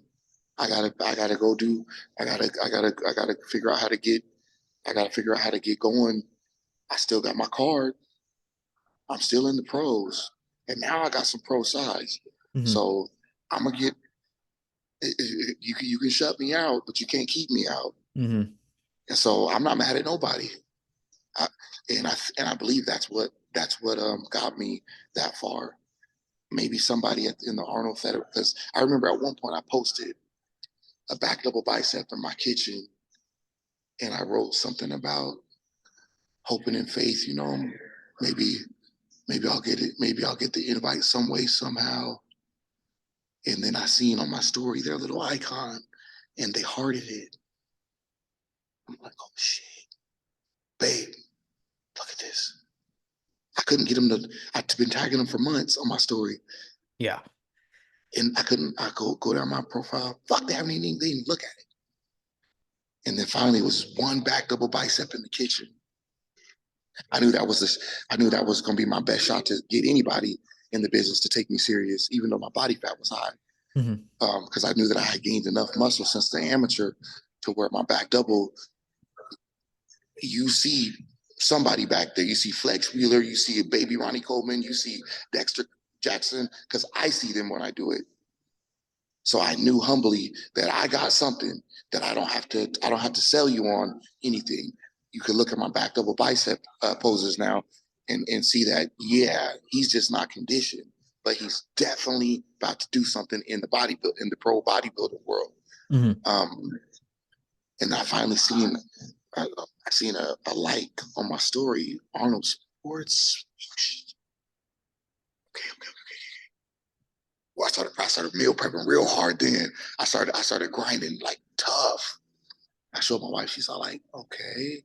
I said, babe. And she's kind of like, oh, you just don't quit with this stuff, man. And so I'm back driving commercial vehicle now, working 14 to 15 hours a day for WM. I Mm-hmm. currently am now. And I'm sitting in my semi, and now I know it's crunch time. I filled out the application, I think 6 or 7 times at this point. So I'm telling you, I did it like 6 or 7 times because they finally released it. I'm like, I remember they told me that I needed to fill out the application. Mm-hmm. Something kind of clicked. So I'm like, wait a minute. You're just gonna, That was just Gary that said that. yeah. I never got officially denied. Start filling it out. And put those pictures from the Arnold Amateur. I screenshotted Andrew Jack's stuff, Mm-hmm. and how they had him on his website, in our amateur classic winner. And I screenshotted that, and I'm like, hey, I deserve to go. I earned this spot. Because it says, what are your last 2 pro wins and all that? And my application's looking really shaky. Yeah. And I send it again. Every week I sent it. I said, they're going to see me some way, somehow. But I already remembered that they hearted that back double bicep. Mm-hmm. So my faith is a little higher. Sure. And I'm sitting in my semi one day at work because they said that they were going to release the competitors on this Friday. Yep. And I'm like, they're going to email me first on the latest Thursday if I got the invite. So Thursday is a big, long day at work, man. Every 10, 15 minutes, checking my email. Maybe check my spam. All day long. Fucking here comes 11, 12 midnight. Oh, damn it. And then I'm at work the next day, the Friday that they're releasing the list. Yeah. And I'm taking a break and let me get on my Instagram. And I'm flipping through Instagram and I see the poster and I'm like, let me see what they got on the, oh, shit. And that's how I found out, brother. And when was that? That was a week in December, right? Say what now? When did you find out that they released the list, if I remember correctly, like the week after Christmas, or? I found that out the day that they released. What was that? That was 11 weeks out. Okay. So that's 11 weeks from, really 10 weeks from today. Yeah, like right around that time. So now I'm 253 pounds. You can't see a cut on me except for the cuts in between my teeth. I'm 253, 5'6", and I'm not looking like I've been doing anything except for eating whatever I want. Yeah. But you can still see I hold body fat pretty well. I mean, anybody in their right mind can still see that. Dang, this dude's really buff. So I'm like, I'm scrolling through Instagram. I forgot to look for the call out list because I'm already thinking, since I checked my email and I don't see it, I didn't get you. I've already accepted it. That was a day that all the faith led up to. All right. Okay, well, at least I got really buff trying. Yeah. I see what I'm made of. Now I got the size to go in and do some damage regardless. And that's on them. That's on them. And everybody will hear this story at one point, some way, somehow. And I ain't gonna badmouth them because they didn't do nothing wrong to me. Mm-hmm. Shoot. what they do wrong to me. I turned pro on their stage. Thank God that they reinstated it originally. Because who knows after they who when they canceled the amateur, who knows who seen me on Instagram then and said, "Hey, Gary, I think you might want to start the Arnold Amateur back up." Yeah. Because there was a dude check. I don't know. I think that's how it went because it was really put out there that I was doing it, Hmm. and they reinstated it. So I'm in my mind, I'm like, they had to have heard about your boy. I'm not being cocky about it, but I'm like, I got something special, man. Of course they would reinstate the amateur, man, because they know that Andrew Jack is not the last of the cream of the crop. So Absolutely. so so I'm just sitting in my semi, brother, and I'm not depressed at this. I've already gotten all that strength back. Hmm. I've gotten all my muscle back and more from being home. I'm like, I look like Mr. O driving this semi.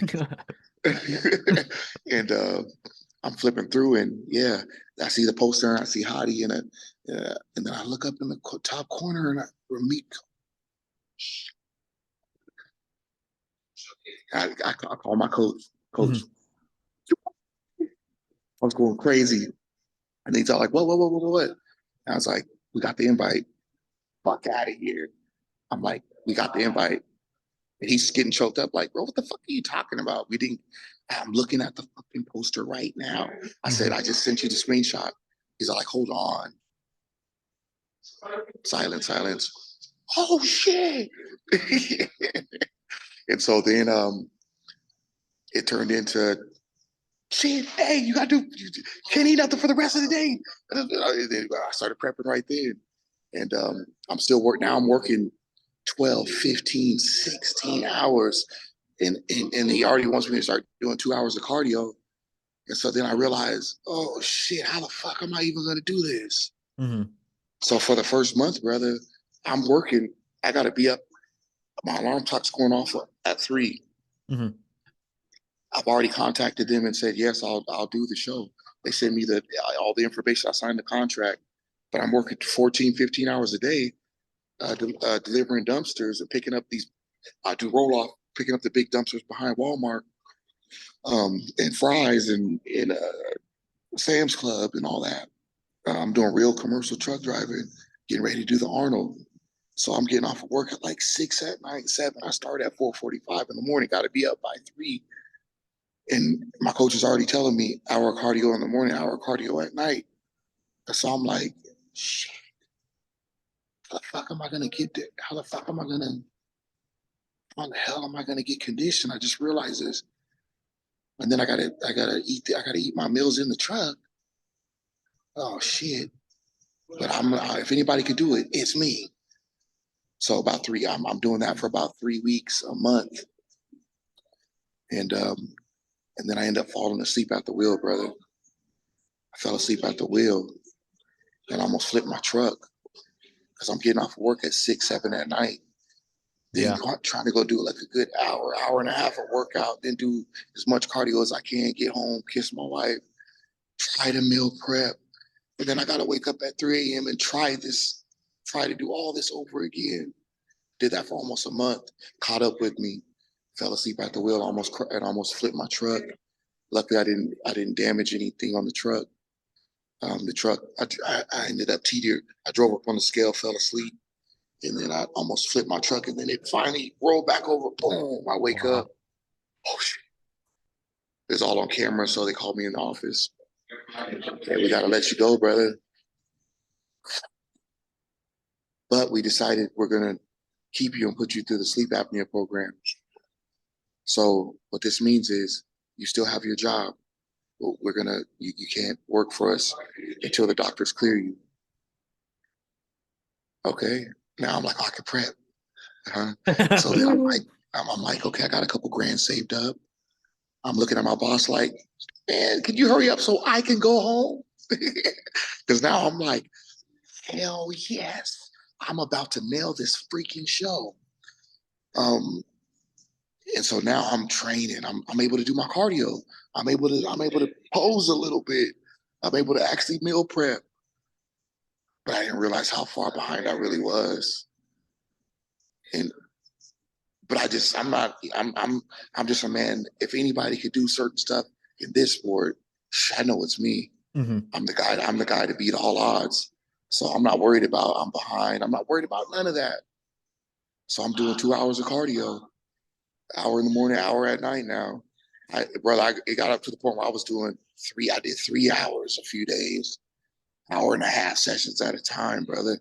Stairmaster, then get off the Stairmaster, then go walk, and then get off the treadmill and then go do some sled sprints some way, somehow, man.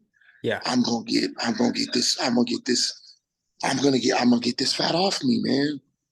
I started at 253. At one point, I got all the way down to 211 In a matter of in 11 weeks? In 8 weeks? 8 weeks, Wow. almost 9. And so I'm like, I finally start to see enough. I see, because I didn't know too much about pro bodybuilding. I'm just now, everything's coming so fast. I get the invite now. I'm getting hype. I'm getting this, and then I'm meeting other pro bodybuilders, and then I realize that yeah, your hamstrings, brother, they're not really showing though, and your glutes are really watery. I'm like, okay. I'm like, yeah, I'm doing it. And they're like, yeah, I don't know about it. If you got enough time, though, bro. This is the Arnold you're talking about. And I'm like, in my head, I'm a fighter. I'm gonna get it. And I start to realize what they're saying is, rather you're supposed to be. First of all, you started out really heavy, bro. For Yeah. an 8 week prep, really heavy, like astronomically heavy. And most of these guys maybe started prepping for this about 5, 6 months out, brother. Even though they filled the app out and didn't know. Hmm. So you got a lot of heart for trying, brother. I'm with you on this, and don't give up. But you're getting a lot of negativity on your conditioning, but no one knows your story, bro. It was my trainer that was talking to me because he started to get to know all the stuff that you're hearing about, and so that he was like really there for me, really trying to help me keep my head up because he knew the whole backstory. And so he's just like, fuck, man. Damn, I can't believe, but keep trying, man. Just keep trying to get it off. Keep trying. You got enough off to where you might nail it, bro. But ooh, I know you're hurting, bro. I know, and you're on 60 carbs. Oh, shit. And so yeah, I started to feel it. I started to feel it, and then all of a sudden I look over at my wife, and I'm like, oh shit, your fucking stomach, oh shit. And so that's funny. Hey, bro, I didn't say that though. Hey, hey, I see you look at me like, did you tell her that? I didn't say that. I just start to realize, oh, I got a lot going on because she needs me to put together the baby carriage, and I can't even blink right now Hmm. without almost passing out. I'm looking at the baby carriage, and it's looking like she's asking me to not only build the Eiffel Tower, but do the blueprint for it too. And so I'm like, I'm trying to get off the couch certain days, brother. And I'm like I'm in my legs are feeling. I'm like, I'm hurt. I did an Yeah. hour and a half of stairs, and then I went back and did another 45 minutes of stairs, and then 45 minutes of speed walk on the treadmill. Then I did sprints after that, and so so I'm starting to see that I'm unable to help my wife with the stuff that she needs for the baby. Oh shit.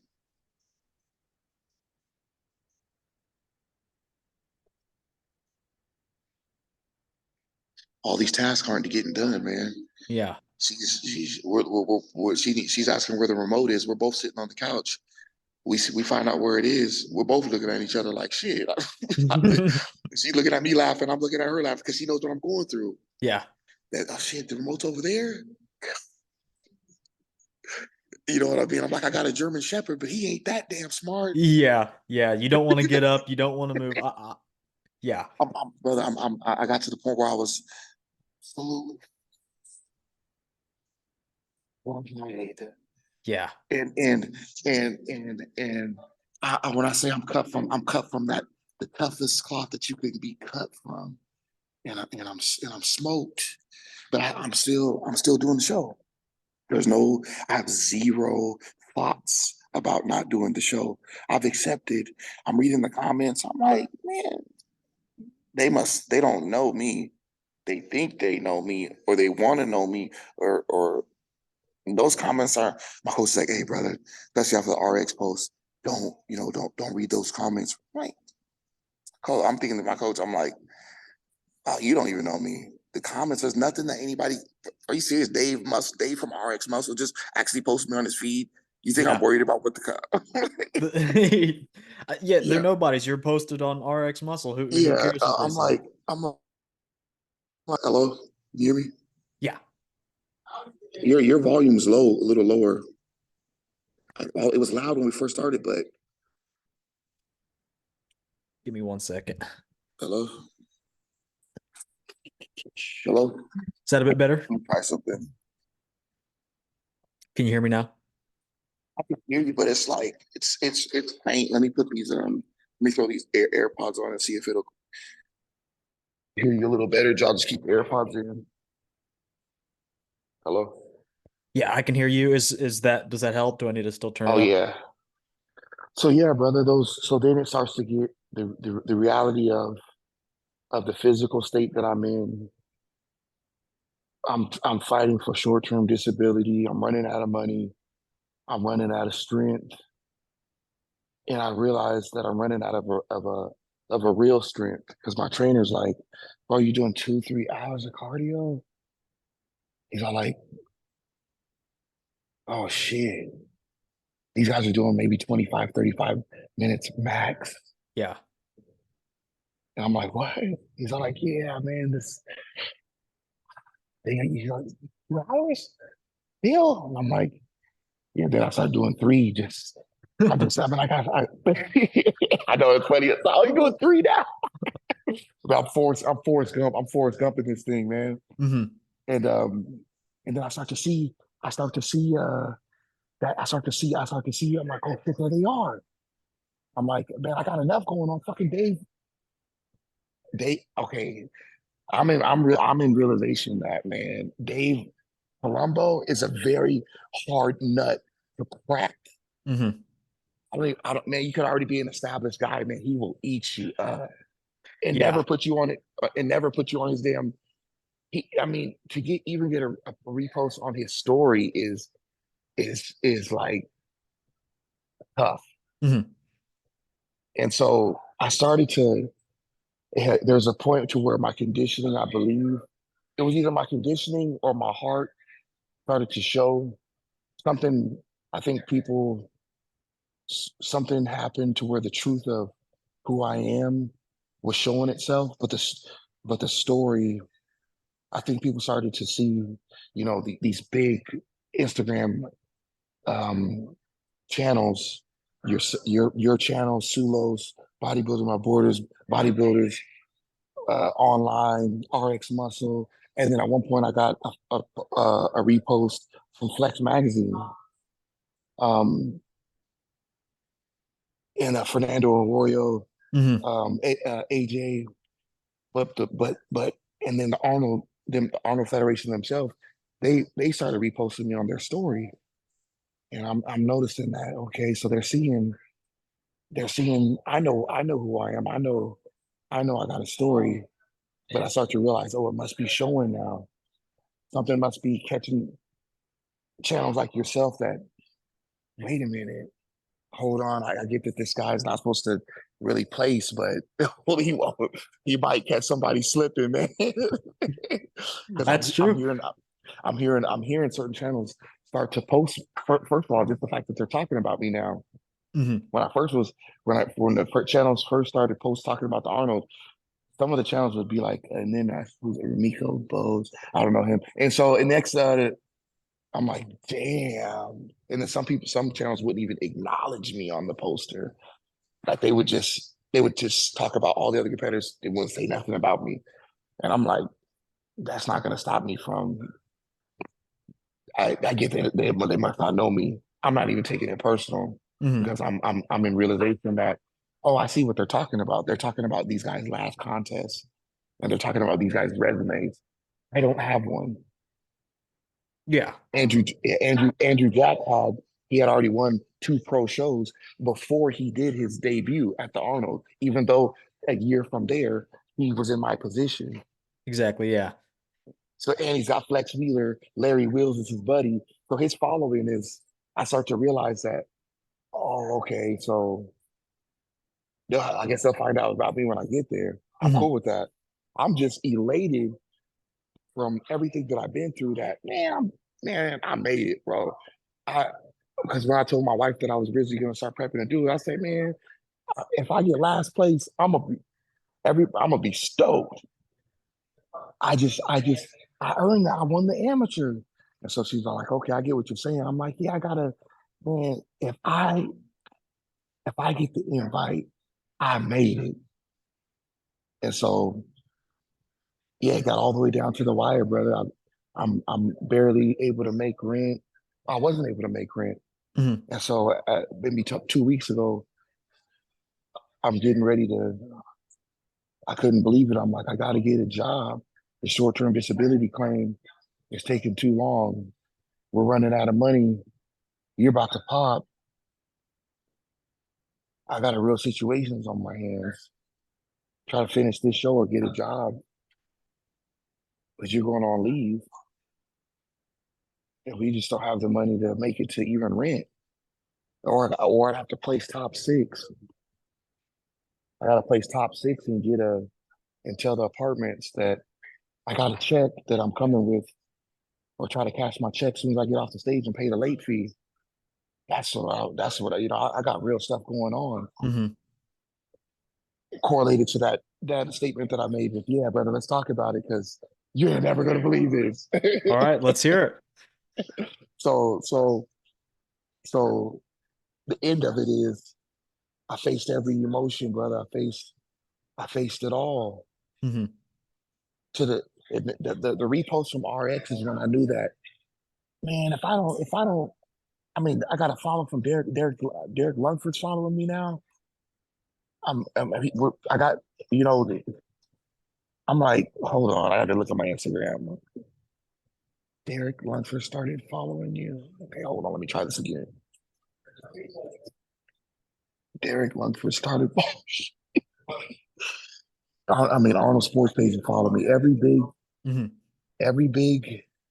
Oh shit, I'm doing it, and I haven't even got there. And then when Dave reposted, I knew that everything that I felt in my spirit all these years. I'm like, Dave knows. That's why he did that. He's trying to encourage me without messaging me, hey brother, stay strong. Because I don't know who the fuck you are. But I what I do know is you got something that damn, we did you got something, you got something. Hmm. I was reading between the lines. Cause I'm like, he had started reposting me on his story. I was already like, oh shit. But then I woke up one morning, Dave must tagged you or RX must have tagged you in a post. And I'm just thinking, oh, it's just maybe the predictions and the poster and Sure. open Yeah. it up. And there I am in my kitchen. Yeah. It's your update. And so I'm like, because now I'm learning how I'm able to read between the lines of how the business works, what's going on, from what's categorized as being in shape. I'm listening to how everybody's talking about the other competitors, and I'm like, oh shit. So yeah, I'm probably gonna get smoked. I see what they're saying, but that's not discouraging me. I'm not. I was never. I was never. I never put it in my heart that I'm the best one going and I'm gonna take the whole thing.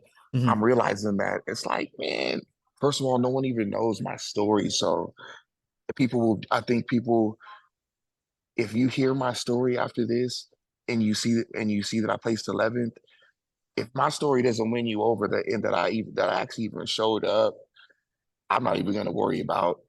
I can't even worry about you because you just don't understand the value of beating adversity. So I can't even trust your opinion on anything. Absolutely. I mean, I had no idea about all this stuff. You know, you're a new pro basically, so I had absolutely no idea that you have literally gone. I got the thumbnail for this. It's going to be homeless to USA's to pro. That's great, and all within 2 years. That's absolutely incredible. So tell me about um you and your wife are getting a ultrasound.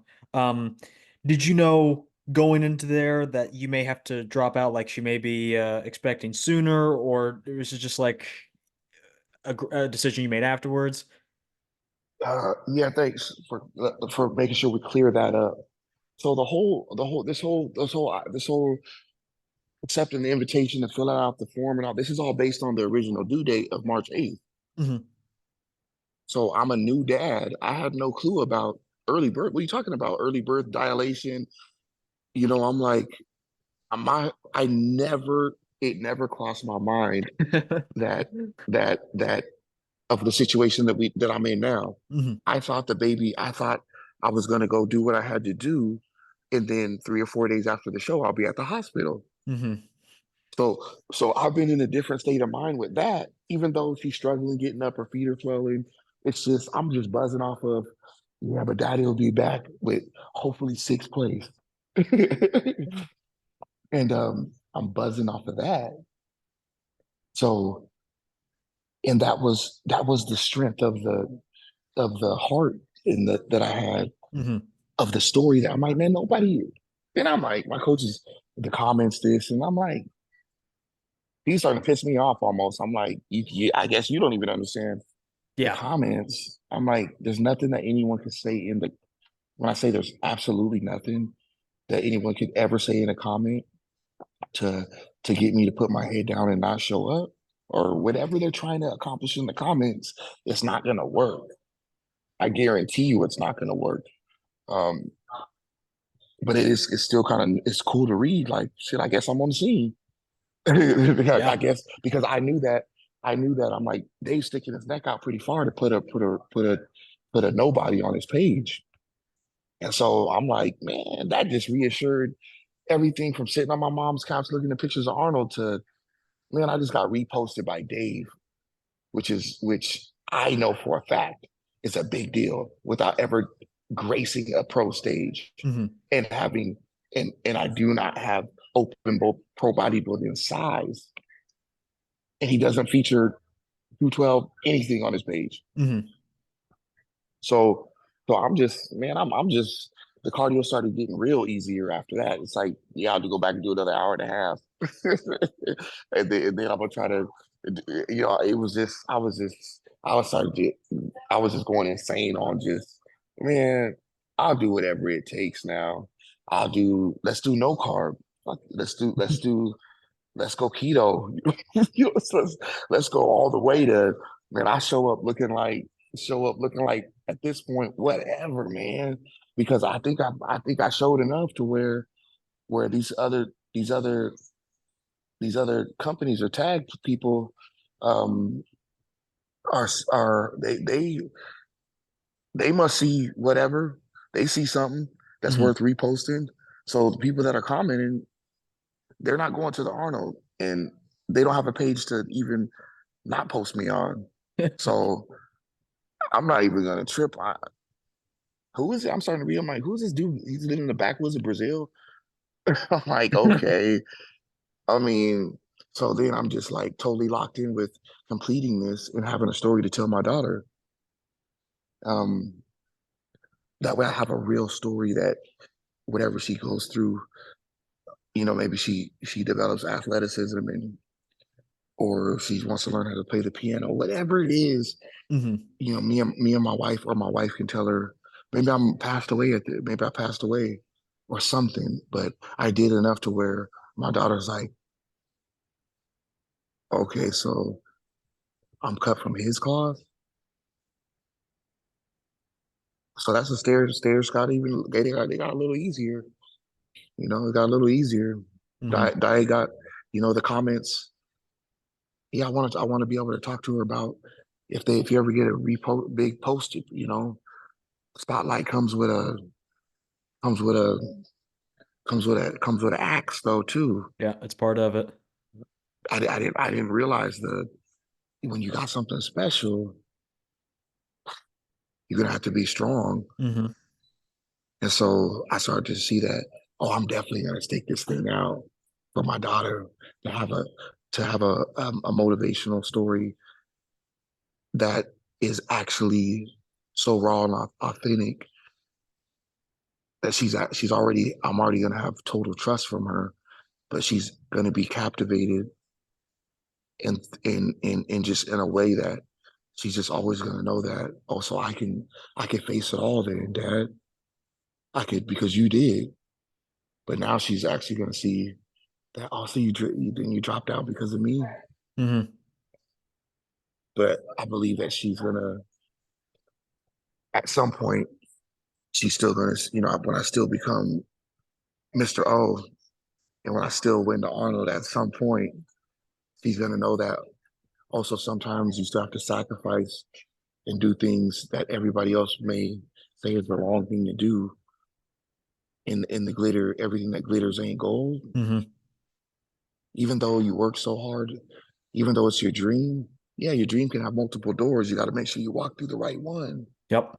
at the right time. And so now I just have a big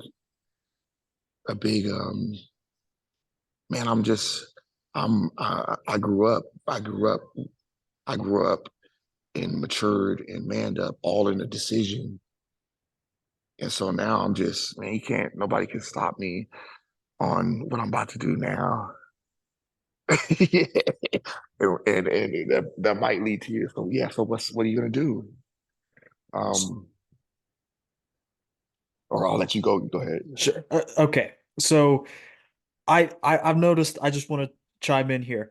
I don't know if you ever heard this quote from Tom Platz. It's luck is when preparation meets opportunity, and I see that time and time again in your story. Luck isn't just like a specific thing; it's an equation. You have to be ready for the opportunity that comes by, but if you're not ready for it, like you just said, it's not gonna. It is gonna pass you by. So I think your story is very great at showing that keep going, keep going, even if you literally don't even know if you're getting invited to the Arnold. It could be whatever it is.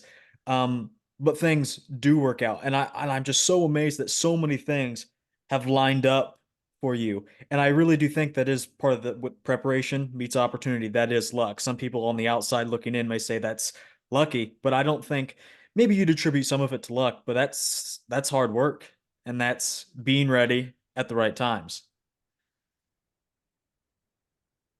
Um, so I want to touch on two more things, but anything else the removed outside your prep and everything, anything else you want to touch on regarding your prep, turning pro, anything else like that? Regarding that,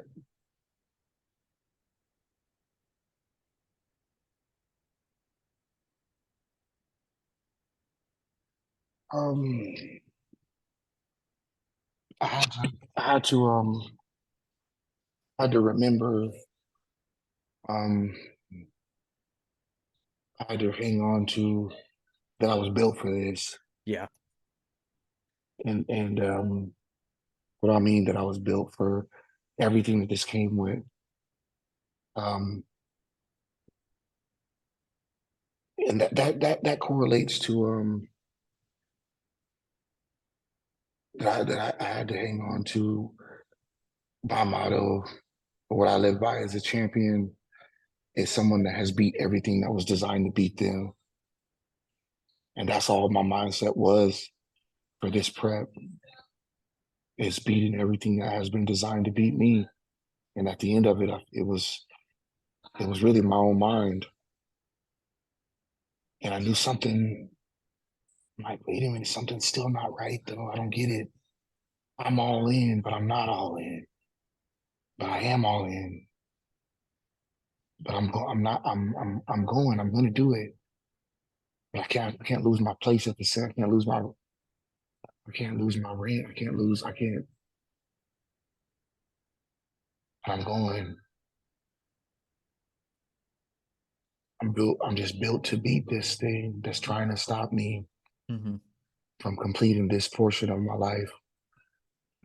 And once I accepted that, the comments, the adversity, it all made sense that I'm built to to to just be the one to handle any setback, whether it's positive or negative. And then I realized I'm the one. I'm built to handle whatever backlash I get for pulling out of this damn thing. Mm-hmm.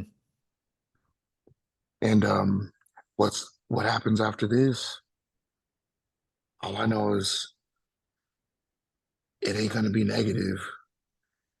And now I got all the right eyes on me to that I feel like I earned in a humble way. What they're gonna be tuning in. Every company that's been reposting and following, and I've all heard from all of them, including yours, Mm-hmm. that hey, brother, props to you. I'm actually looking up to, or in a way, man, you're a good man. Hell yeah, pull out of this mother. You know what I mean? Even Dave at RX got a message from him. Hey man, we're gonna take care of cleaning this up for you. Make sure we release this in a positive manner. But you had already done it. And so then I started to see that it even my career started making even more sense. Mm-hmm. Oh okay, so this is about this is about how bodybuilding chose me. I didn't choose it. And so I gotta keep rocking steady. And my career is I believe built for not just bodybuilders, but I believe at one point for the world the that they got something from. Man, I guess you could face it all and still get there if you just if you just if you just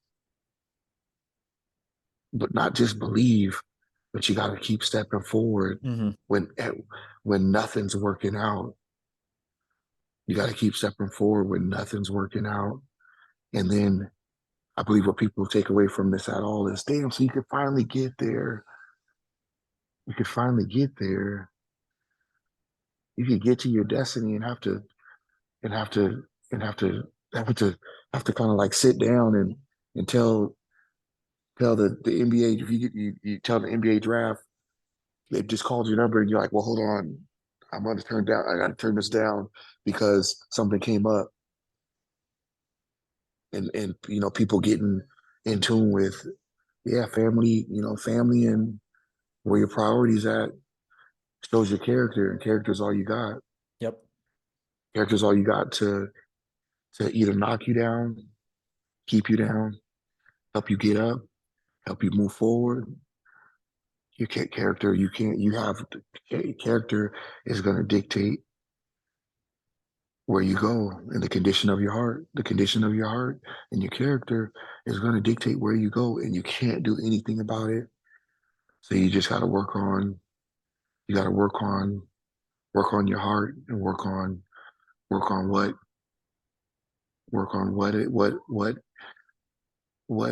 it is for you to why you have to truly believe you're just built for whatever your circumstances for. You're the one built to beat them all. Your mom, your mom's words of wisdom and encouragement is not meant. That's not to sustain you. You have to be rely on that you're built to beat all odds and withstand every mistake.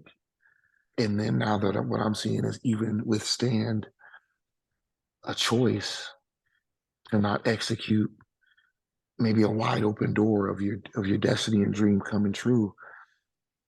And trust patience and trust time and trust yourself and have enough guts to step back and know that that door is the same door that you fought so hard to get to. It's not, you don't want to walk through it right now, man, because you could lose a lot by doing that. Hmm. And so that's what I did. And I feel like I've gained, I've gained. And it just really touched me when you said, I was reading your messages and you said, hey, brother, I'd still like to interview you. I'm like, wait a minute. I wasn't expecting that, you know. I wasn't expecting a lot of what's happening now from, like I said, even some of Lloyd's, even some of, I'm hearing from some of Lloyd's friends, the actual promoter, that, hey, we're going to talk to Lloyd and make sure we clean this up for you, Mr. Bowles. I'm like, oh, shit. I could just tell there's an energy that's going ahead for me. And that there's, I didn't have to fake anybody out. I didn't have to pull any scandals or this is real. This is all raw and uncut. Hmm. So it ties into those pictures in my kitchen to where you're seeing, or at that time, um, you were seeing a story develop. You just people knew that what's up with this guy? This is something's up with this dude. But now it's finally released, Hmm. and I can't wait to have an official copy of the edit, and for it to come out and move on with my life, man. And right now, I'm gonna stay tight for about stay about 75% tight Okay. on the diet. Yep. Now that I know the value of staying tight and all the hard work, you know, those 3 hours of cardio, man. I gotta get the most out of that still. Hmm. And everything I went through to get this far and just keep showing the people that just keep showing the people keep delivering what I was delivering was which I believe is, I mean, this guy's fighting for this. He's fighting this dude's real about he's real about, you know, his dream and his and going through whatever to get there.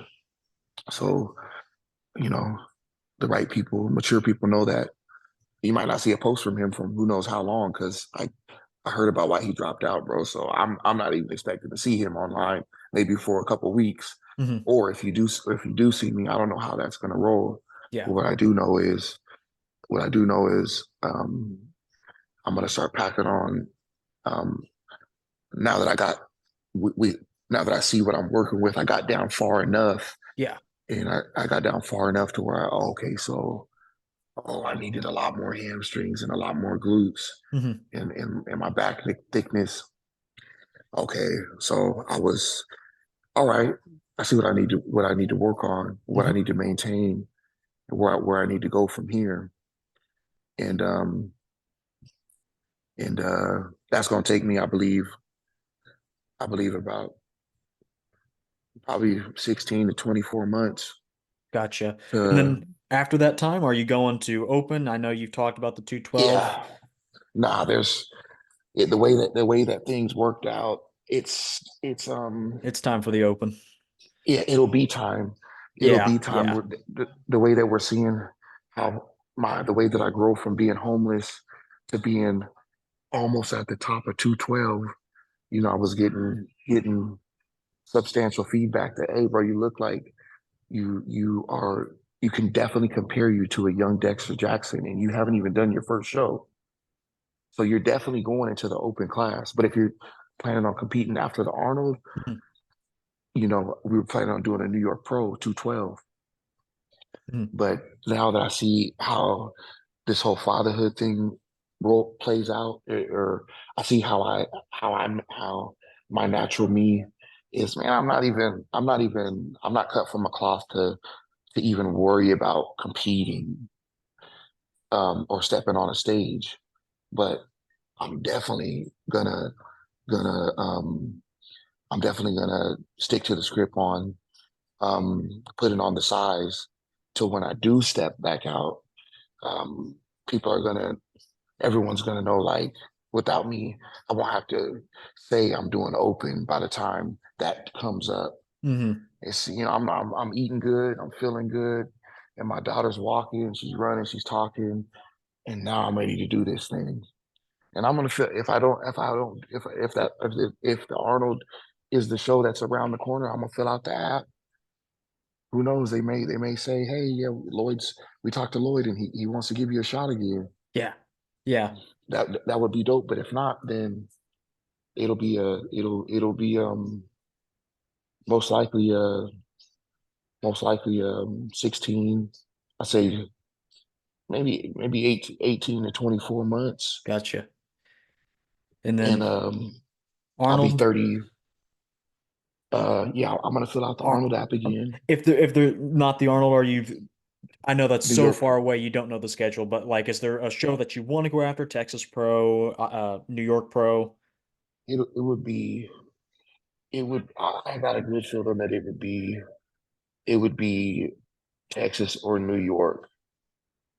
Now that I'm seeing how this works out, it would probably be most likely be New York as a debut.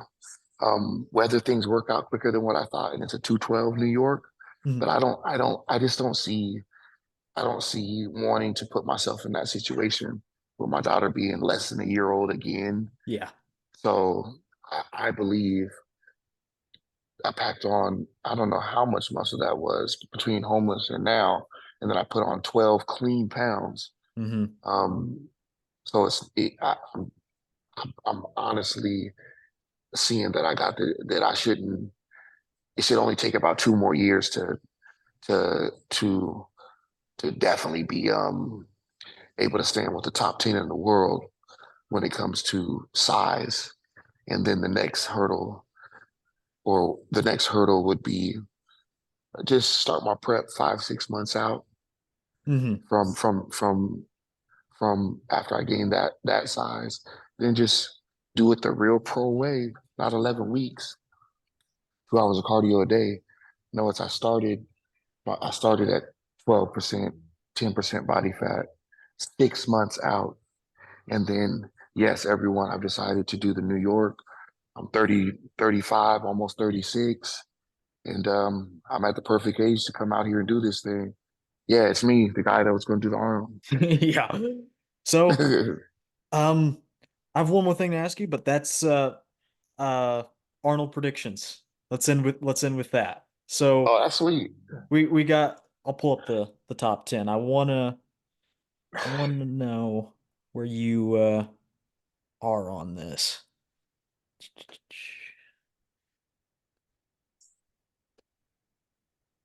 Okay. So there's 10 guys now because Andrew, Rubiel, and yourself are out. So 10 guys, who's your top 10? Starting from, You can start anywhere you want. I want to talk about the 6 through 10 first. Gotcha. I think 10 is going to be Viant Antoine. Okay. And then I got Moshaban 9. Okay. I got Rodriguez 8. Gotcha. I got I got De La Rosa 6. Oh no, my bad. Yeah, you skipped seventh. I got William 7. I got De La Rosa 6. All right. I got That's where it gets tough. I got Horse 5th. I got Brett Day 4th. I got Hollingshead 3rd. And then who's your top two?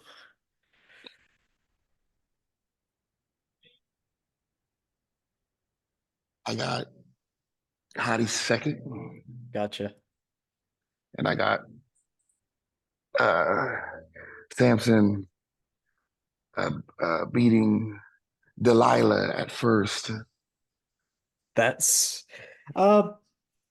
pretty close to mine, honestly. I mean, I have Antoine way up and uh Hollingshead and fourth switch with Brando, but that's actually just about close to mine, just about the exact, honestly. But Remeco, it's been a pleasure. Honestly, I had no idea any of that stuff. I'm glad I had you on. It's not this one wasn't too much about bodybuilding, but that's absolutely okay. Absolutely okay. Knowing all that you went through makes it all the more inspiring and I think all the more important to hear. And I mean, going from pretty well off, having a great start, a running start, being homeless, and now you're a pro now, you're welcoming another child. I mean, absolutely amazing that you stuck with it. And the best part is your story is not even close to being done yet. So I really appreciate you coming on. Really appreciate it. Thank you, brother. Thank you for not only having me under the circumstances, and giving me a shot to keep the momentum going, Mhm. tell my story, giving me the time. Now I'm looking at what time it is. That's the part that I appreciate the most was just actually letting me, letting it come to me as it comes to me, not cutting me off, man, and just letting me get it all out there, raw and authentic, and and just supporting the choice to, I guess in a nutshell, yeah, it shows that you're supporting the choice that I made, and then giving me a shot to just clear up whatever I feel like I wanted to clear up, or maybe some things that other people are maybe confused on, needed to hear, wanted to hear, and that means a lot, brother. So I definitely keep you in the loop I um, appreciate that. with with these off season games, I'm interested to and see actually. You seem to go pretty fast, so I'm definitely eager to see the progress you make. yeah, I'm gonna go bang out my first. It's not. I guess we're not doing a real rebound, which is which is kind of cool. I didn't get down so much and drop the water, and diuretics came in, so I'm able to just kind of I'm able to eat now Mhm. and not have to worry about um we don't have to worry about all the bloat. So just start hitting it heavy now, and I may not be on a strategic schedule split wise Mhm. because at any moment my wife could possibly need help with the baby after she's here, but I'm definitely gonna find time to go put in my 45 minutes to an hour and a half, and and uh start popping back out in places that I need to pop back out in, Mhm. and then keep that rolling and yeah, knock the size part out the way for the open class, and then pray on it, see how see how my daughter and wife are, see how life is rolling for them. I'm going back to I got to go back to work. They can find a reasonable accommodations position for me, so I got to go start to work 3 o'clock this. I got to go back to work starting 3 o'clock 3 o'clock this morning, starting Monday, to be able to keep my job. Mhm.